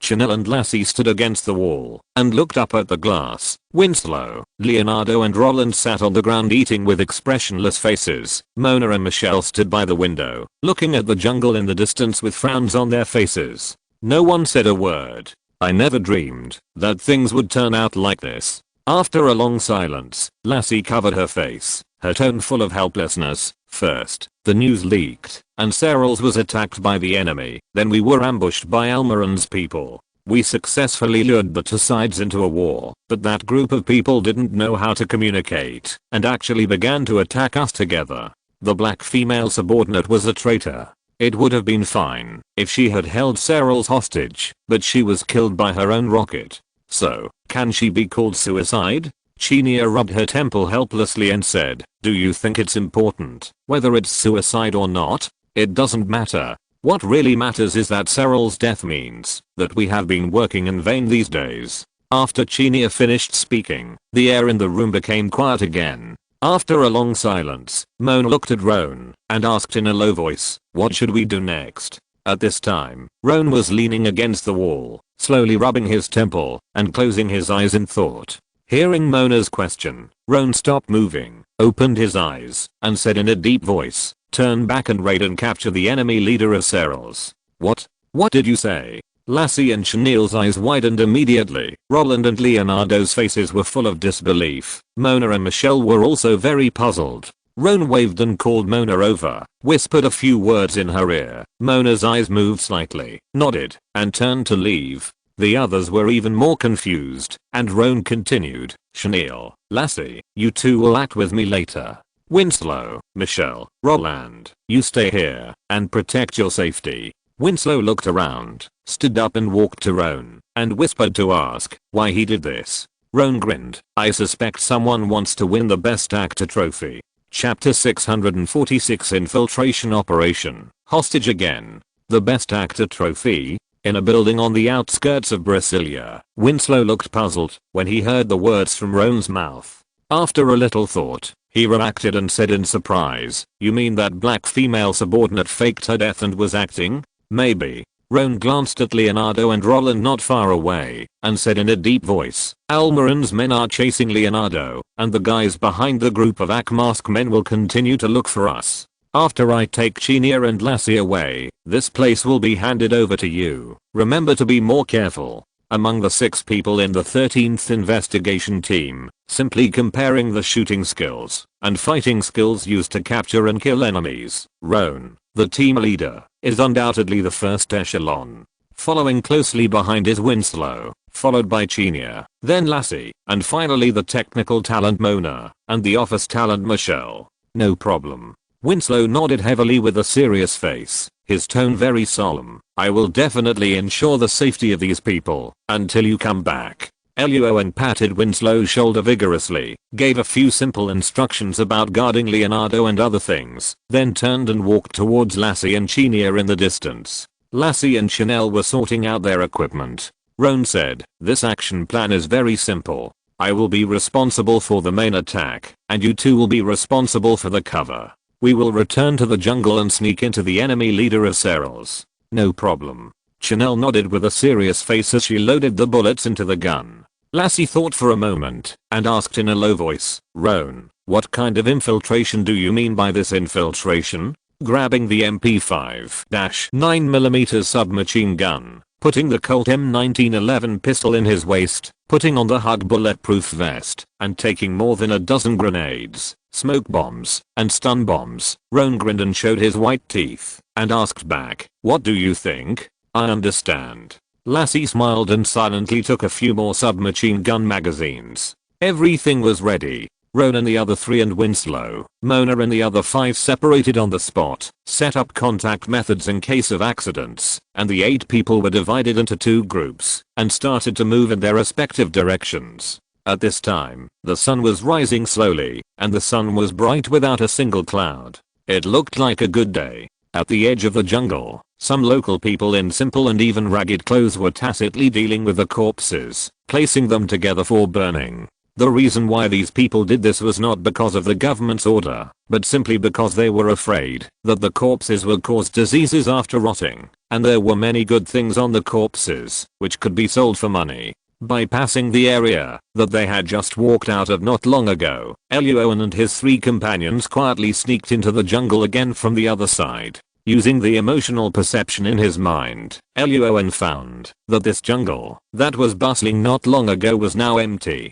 The three of them had a smooth journey and soon arrived at the empty land where Serals and others were before. There was nothing else except corpses. Without staying here for long, Luo An and his three companions continued to move towards the place where Seral's men and the enemies had exchanged fire before. There was still no one except the corpses. Carefully moving to the ambush site of Seral's enemies before, Luo An and his three companions found that the bodies of these people were collected in a large pit that was blown out, and the rest of the enemies were also missing. It seems that these guys have left. Lassie reached out and touched the bullet holes on the fallen tree next to her. After observing for a few seconds, she whispered, "The retreat direction seems to be the west." Roan and Chinia carefully observed the surroundings for a moment and came to the same conclusion. They immediately continued to move westward. They moved forward quickly. Not long after the three of them bypassed a river, Roan suddenly stopped, clenched his right fist and squatted silently. Chinia and Lassie saw this and quickly stopped and carefully observed the surroundings. Using emotional perception to carefully observe for a moment, Roan immediately waved his hand to give orders. Lassie and Chinia, who understood the gestures, nodded silently and silently stood up and moved to both sides. At the same time, in the jungle not far ahead, a team of 15 fully armed soldiers who looked like mercenaries were divided into two groups. 4 of them stayed behind to observe the surroundings, and the rest of them took turns to move silently to the west. In the middle of the 15-man team, there were 2 white men without helmets and holding pistols. On the left, a man who looked to be in his 30s with a scar on his forehead frowned and cursed in a low voice. On the right, a man with a hooked nose just kept his head down and walked forward without saying a word. "How far is it?" 20 minutes away. "Let's go quickly. I want to find a woman to sleep with. Today is really a bad battle." "Yeah, those damn guys." The 4 mercenaries who stayed behind cursed and complained as they walked. The course of today's battle was completely beyond their expectations. After bypassing a big tree, the 4 suddenly noticed an abnormal light. Their faces changed, and they subconsciously prepared to raise their guns. Before the 4 raised their guns, 3 figures suddenly rushed out from the side, and a dazzling cold light flashed. Lassie and Chinia stabbed one person each with a dagger, and Luo An was like a ghost, using a dagger to cut the throats of the other 2 in the blink of an eye. The 4 fell to the ground and fell into a deep sleep. Roan sensed the distance, took out 2 grenades, and sent a look to Chinia and Lassie. Seeing this, the 2 girls immediately repeated Roan's actions and threw them out with Roan. Boom. Boom. Boom. Boom. Fouquet. Someone is attacking. Damn it. Behind. Behind. They are behind.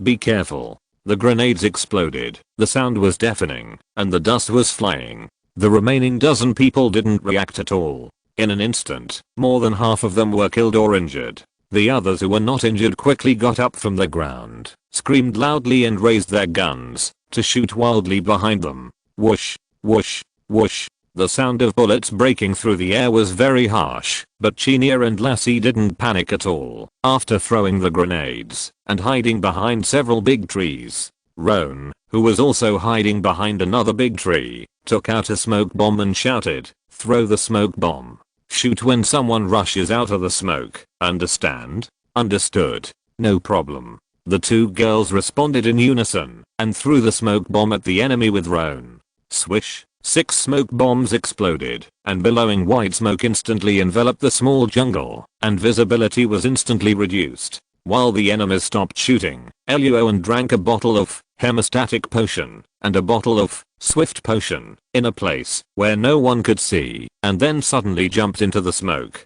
"Back off. Get out of here. Get out quickly.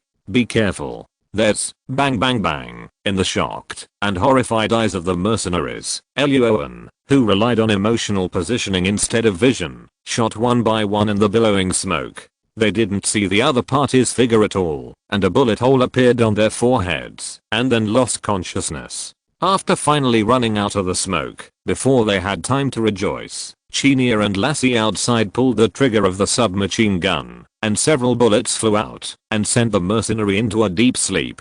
"Who is this guy? Where is he? Where?" "I found him." "Quick, bang." At the beginning, 4 of the 15 mercenaries were killed silently by Luo An and his 2 men. Nearly half of them were killed or injured by grenades. The remaining 6 people fought back frantically in fear, but because of the thick smoke, their front line was blocked, and most of their bullets were empty. In the blink of an eye, Luo An killed 3 more of them. Bang! The remaining 3 people fired wildly in all directions with their guns. Luo An was hit in the shoulder by a bullet in time to dodge. He groaned and his face became colder. Luo An rolled to the side and hid in the smoke to block the enemy's sight. Then he found a good angle and raised his submachine gun again. Bang, bang, bang. 2 shots to the chest and 1 shot to the head. The 3 enemies fell to the ground with indignation on their faces. They didn't understand why Luo An's positioning was so accurate in such thick smoke until they died. In the end, there were only 2 white men without helmets left at the scene. Luo An was about to get up when the hook-nosed man with a scar on the corner of his eye suddenly grabbed him, took out a pistol, and pressed it against his temple, and shouted loudly, "Don't come over. If you come over, I will shoot." X3. Chapter 647 The True Identity of the Enemy. Fuck you bastard. The white man with scars on his eyes was being held hostage and was gradually leaving the thick smoke. He raised his pistol and smashed it on his head. On the other side, Lassie's eyelids twitched when she saw this scene. She patted Chinier's shoulder and said in a strange tone, "This scene looks familiar. I think I've seen it somewhere. I think it looks familiar to me too." Chinier's mouth twitched and she took a deep breath and looked at Roan. Roan also had a strange expression on his face, but he quickly suppressed his emotions and asked, "Can you two tell me your names first?" "This bastard is called Ian." The man with scars on his eyes was being held hostage and cursed. After saying the name of the eagle-nosed man, he immediately said that his name was Phillips. As for the relationship between the two, it was similar to that of Cyril's and the black female subordinate before. Ian had always been Phillips's subordinate and worked for him. Okay. Roan turned the topic to Ian and asked, "Mr. Ian, can you tell me why you held your boss hostage?" "Everyone, I understand your goal." Ian didn't say any nonsense and said bluntly, "All these things today were caused by Phillips, and your target is also him. I'm just an employee and I don't want to die. So let's make a deal. You let me go, and I'll hand Phillips over to you. How about it?" This sounded substantial and logical. Chenier and Lassie didn't find any problems. Roan narrowed his eyes and was about to speak, but Phillips once again took the lead and cursed, "Bullshit. Ian is not so clean. Listen to me, the 3 of you must never agree to this guy." Bang. Phillips had just said half of his words when Roan suddenly stepped on the ground and moved to the side of several people and at the same time raised the muzzle of the gun and shot Ian in the wrist. The severe pain made Ian's hand uncontrollably loosen the gun and drop it. Lassie and Chenier reacted quickly, immediately pounced forward, dragged Phillips down, and held him tightly to the ground. *%. After cursing something incomprehensible, Ian took out a black object from his pocket and threw it at Roan and the others, then turned and ran without hesitation. "Get down." Seeing that the black object was a grenade, Roan immediately shouted, and Chenier and Lassie quickly hid and lay on the ground, while Roan raised his submachine gun again. Boom, bang, bang, bang, bang, bang. The grenade fell to the ground and exploded, and dust flew all over Chenier, Lassie and the other 2, and a pit appeared on the ground again. At the same time, 4 gunshots rang out, and Roan's bullets accurately hit Ian's left and right calves, causing Ian's legs to soften and fall forward heavily to the ground. "Don't leave so quickly, Mr. Ian." He walked slowly to Ian's side, tore his clothes, and tied his hands. Looking at Ian gritting his teeth, Roan grinned. "I still have a lot of questions to figure out. Maybe you can help me." Half an hour later, Roan and the other 2 took Ian and Phillips to an open space. Chenier and Lassie guarded Ian, and Roan took Phillips to another big tree in the distance. He took out 2 bags of chocolate from the pocket of his bulletproof vest, ate 1 bag himself, and threw the other bag to Phillips, who was sitting on the ground with his hands tied and his lips chapped. while eating chocolate to restore his strength. Luo An briefly described the circumstances of the explosion that killed Serrals and the black female subordinate, and finally said, "We just went to inspect the pit, and there were only some burnt human flesh tissues in it, but no complete skeleton. So, as the person who ambushed Serrals, Mr. Phillips, you must know something, right? As an enemy who got the news in advance, and had the opportunity and ability to ambush Serrals, Phillips must have clues, so Luo An would turn back to find him." After eating the chocolate, Phillips exhaled a long breath and asked, "Who are you?" "CIA." Luo An replied casually, "Can you answer my question now?" Hearing the word CIA, Phillips' pupils shrank, and after a few seconds of silence, he gritted his teeth and said, "In fact, my real identity is Serrals' subordinate. Today's ambush was also ordered by Serrals to contact me."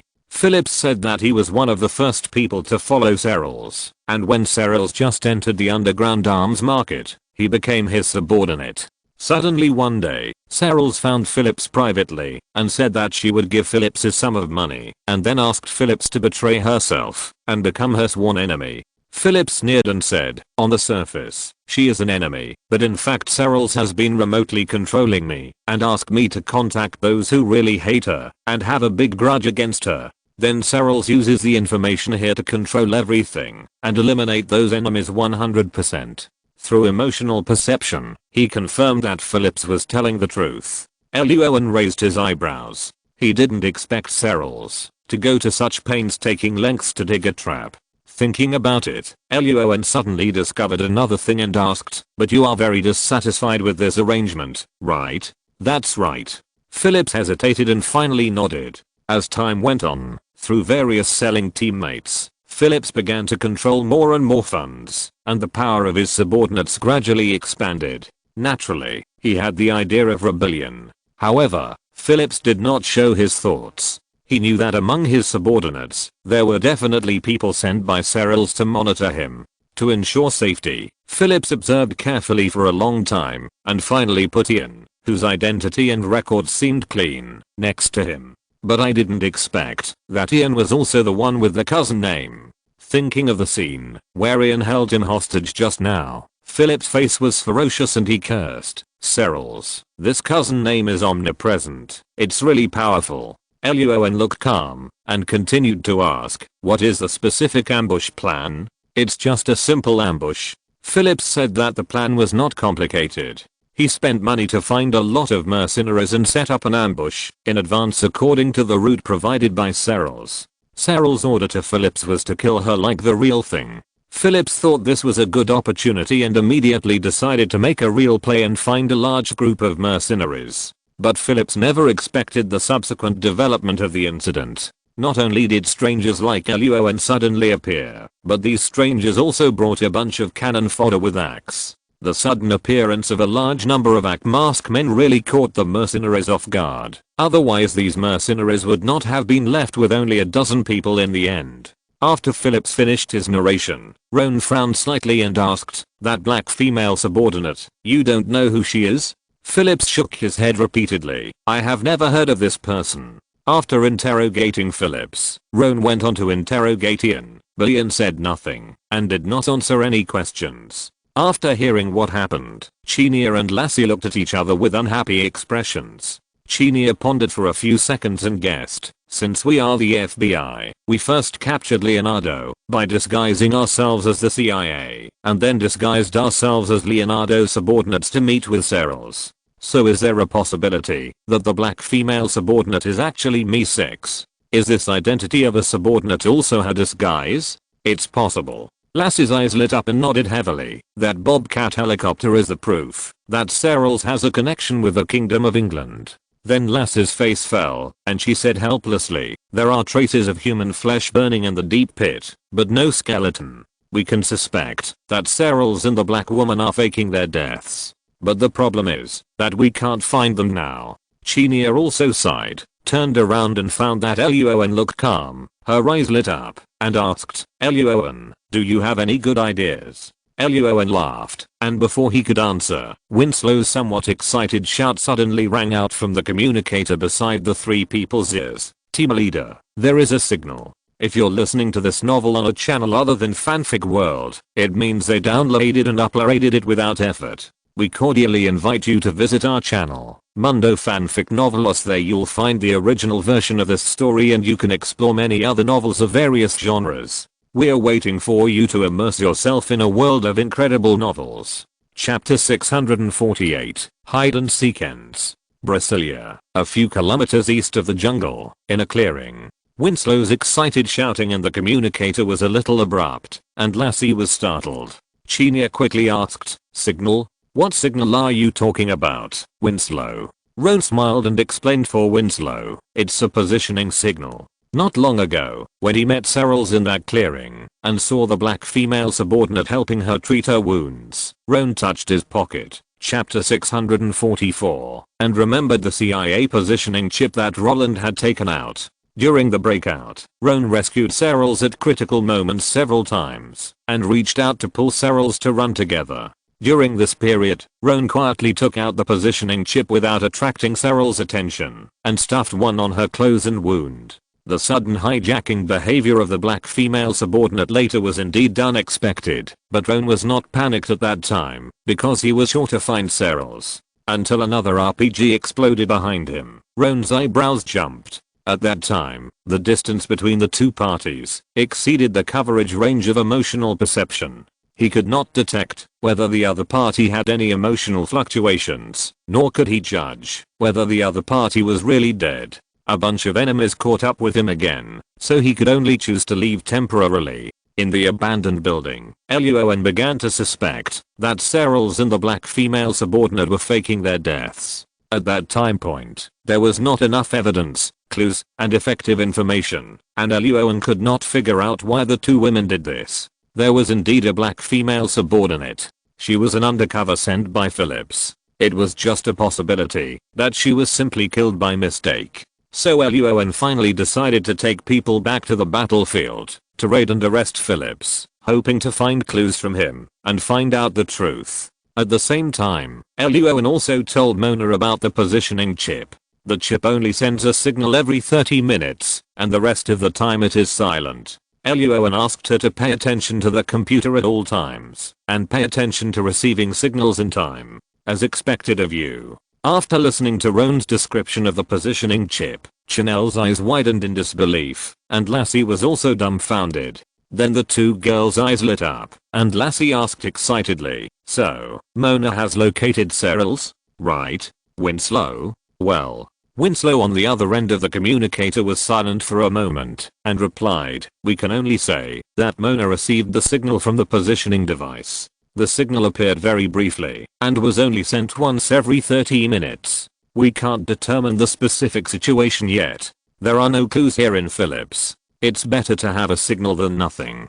Suppressing the amazement and excitement in her heart, Chanel looked at Roan with some admiration, pressed the communicator and asked, "Where is the location of the signal?" "In a city area on the north side of Brasilia." "Okay." After turning off the communicator, Lassie and Chanel, with shining eyes, looked at Roan, waiting for his next order. Roan grinned and said directly, "Take Phillips and Ian back, and then go to the location where the signal is located to find someone. The game of hide and seek should be over." "Understood." X2. From the satellite map, the overall structure of the central area of Brasilia looks a bit like a bow ready to shoot an arrow. Except for the core government area, most other places are built around parks, memorials, museums and other well-known places. The scenery is beautiful, and was once listed as a World Cultural Heritage. In the northern urban area, on a road not far from a lakeside hotel, there stands a bus station, where many tourists and residents are waiting for the bus. At the end of the group of people waiting for the bus, there stood a tall, dark-skinned woman dressed as a tourist, and wearing a mask. She lowered her head silently and said nothing. It seemed that the ants on the ground seemed to be very attractive to her. Not long after waiting, a bus appeared in the distance. Everyone was happy when they saw it, but when the bus gradually approached, everyone's eyes showed a hint of disappointment, because this was not the bus they were waiting for. The passers-by who had picked up their luggage put their bags down silently, and prepared to continue waiting for their own cars. What everyone didn't expect was that the bus actually slowly stopped in front of them. The door opened, and no passers-by got on the bus, but several men and women got off the bus. Under the puzzled gazes of the passers-by, several men and women went straight to the light-skinned woman at the back of them. Selectively ignoring the gazes of passers-by, Winslow, Chenia, and Lassie surrounded the woman on three sides. Looking at the woman dressed like a tourist in front of him, Roan's mouth curled up slightly. "Good afternoon, Miss Sauls. The bus has arrived. You should get on the bus." The light-skinned woman was Sauls. She was very calm when she was surrounded. She took off her mask and asked calmly, "How did you find me?" "This is not a place to talk." Roan stepped aside to make way and said with a smile, "Let's go to the bus and talk in detail." Under the defensive gazes of Chenia, Lassie, and Winslow, Sauls was silent for a few seconds and finally got up and walked towards the bus. The door closed. Michelle started the bus and started moving forward. Sauls sat in the middle seat, surrounded by the members of the 13th investigation team. "You don't seem surprised to see me." Handing Sauls a bottle of water, Roan sat in the seat opposite her and said with a smile, "It seems that Miss Sauls has guessed that it was me, right?" This time Roan did not wear a black hood like before, but showed off his ordinary handsome face. But when he got off the bus and met Sauls, Roan did not feel her surprise or shock, but more puzzled and puzzled. Sauls smiled and asked back, "You haven't answered my question yet. How did you find me?" "Mona." Roan waved his hand, and Mona immediately came over and tore off Saul's shirt. Because of the fracture and bleeding, Saul's right arm had been wrapped with several bandages by the black female subordinates. Mona untied the bandage and wrapped it around and around. When she finished the last two circles, a metal piece the size of a little fingernail fell off. When Cyril saw this scene, he suddenly realized what was going on and said in annoyance, "I should have taken a shower."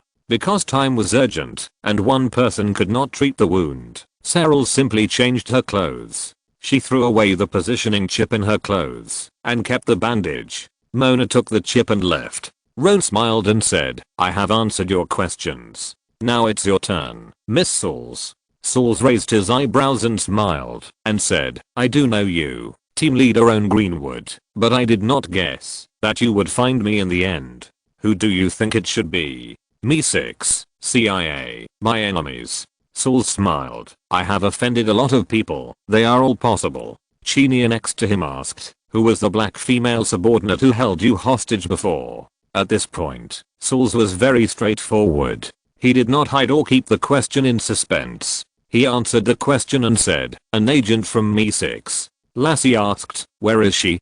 "Dead." "How did she die?" "Killed by me." Sauls grinned at Lassie, and his white teeth gave people a very cold feeling at this time. "A sneak attack from behind, and a shot in the head. I threw the body to a garbage collector in the slums, and he promised me that he would take good care of her."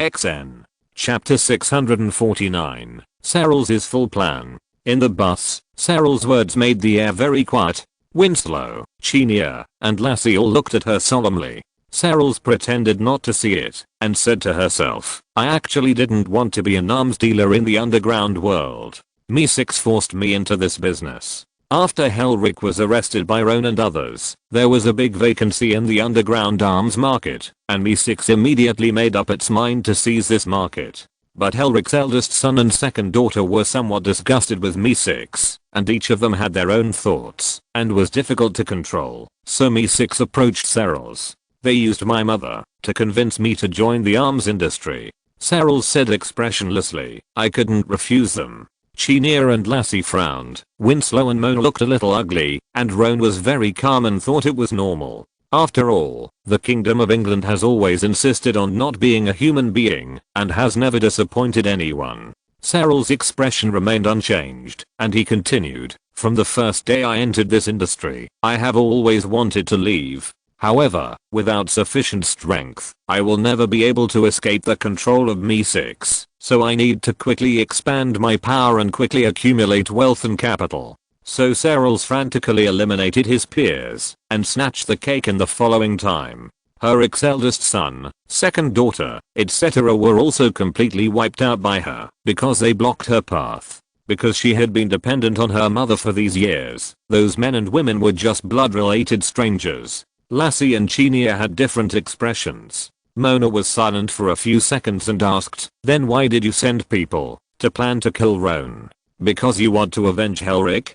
From your words, I don't feel how deep your feelings are for your father. And what does the apology email sent to Roan mean? Because she wants to lure me here." Roan's eyes moved slightly, and he quickly figured out the other party's thoughts. Looking at Saul's, he answered Mona's question. "Luring me here, through some means, let yourself escape from Me6's control, right?" "That's right." Saul's looked at Roan with bright eyes, and smiled. "If you died in the explosion that time, it means that your strength is average, and I will also regard it as a gift to Helric. If you didn't die, it means that team leader Roan is indeed extraordinary, and has excellent abilities. After finding out that I'm the one behind it, you will definitely prepare to catch me." With the idea of not losing out on either side, Serrals made several plans, waiting for Roan to leave the Federation to catch her, and then faking her death to get away, putting the blame on Roan, and letting Me6 fight Roan.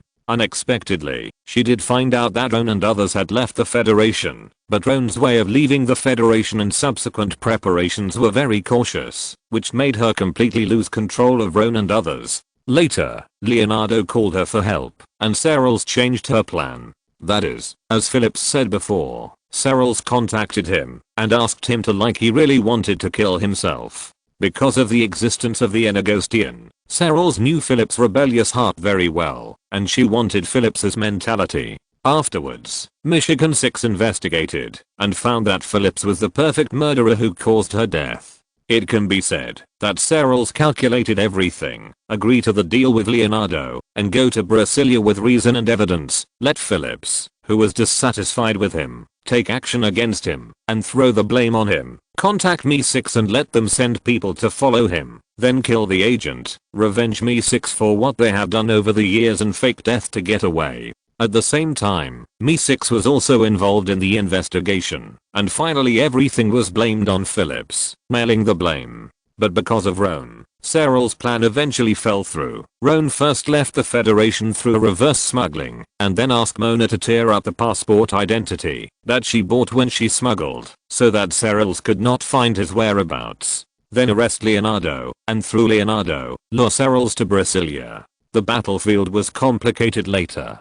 Roan hid the positioning chip when leading everyone to break through, not only catching Phillips to find out his true identity, but also finding Serrals who was disguised. After finishing the narration, Serrals had a complicated expression, and her eyes were filled with anger towards Roan, but she took a few deep breaths and quickly suppressed her emotions, and said in a deep voice, "Team leader Roan, I do these things just for freedom, to get rid of Me6's control. So, how about we negotiate a condition? I have an account with $20 million in it. You let me go, and its password is yours." Roan smiled and shook her head, ignoring the other conditions that Serrals said later, got up from her seat, and walked towards Michelle who was driving, and asked, "How far is it?" Michelle looked at the time and replied, "It's still 5 minutes by car." "Okay." Roan nodded, took out her mobile phone, found a phone number and called. "Sir, it's me, Roan. The mission was successful, and the target person has been captured. In addition, there is one thing I need help with." The bus went straight all the way and soon arrived at a building in the northwest of Brasilia. This is one of the annex buildings of the Federal Embassy in Brazil, and is actually the CIA's open office base. Having Winslow, Chenier and others escort Serrals to other rooms, Roan took Mona into the annex. In a conference room deep inside, Roland, a CIA agent, was standing by the conference table, talking to a white man in his 50s wearing a suit, half black and half white hair, and glasses. Seeing Roan push the door and walk into the room, the white man narrowed his eyes slightly, immediately walked up, and stretched out his hand and smiled. "Hello, Team Leader Greenwood." Roan stretched out his hand and shook hands with the other party. The white man then turned his eyes to Mona behind Roan, with a touch of emotion on his face. "You are Mona. I didn't expect time to pass so quickly, and you have started working in the FBI. Mona stretched out her hand and shook hands with the white man briefly. "Hello, Uncle Quinnell." The white man with half black and half white hair was named Louis Quinnell, a friend of Mona's father, Javarie Evans. Having worked in the CIA for most of their lives, neither Mona nor Caroline knew how many friends Javarie Evans had. Kunal and Mona exchanged a few simple pleasantries and finally turned their eyes back to Roan, smiling and saying, "When Javeri called me, his tone was very unhappy. He said he didn't like you very much." Roan smiled, sat down with Kunal, and answered casually, "I know, especially when we drank together last time. He didn't drink more than me, so he disliked me even more." Ha ha ha. Kunal laughed and pointed at Roan, saying repeatedly, "Very good. I like young people like you. How about it? Are you interested in working here?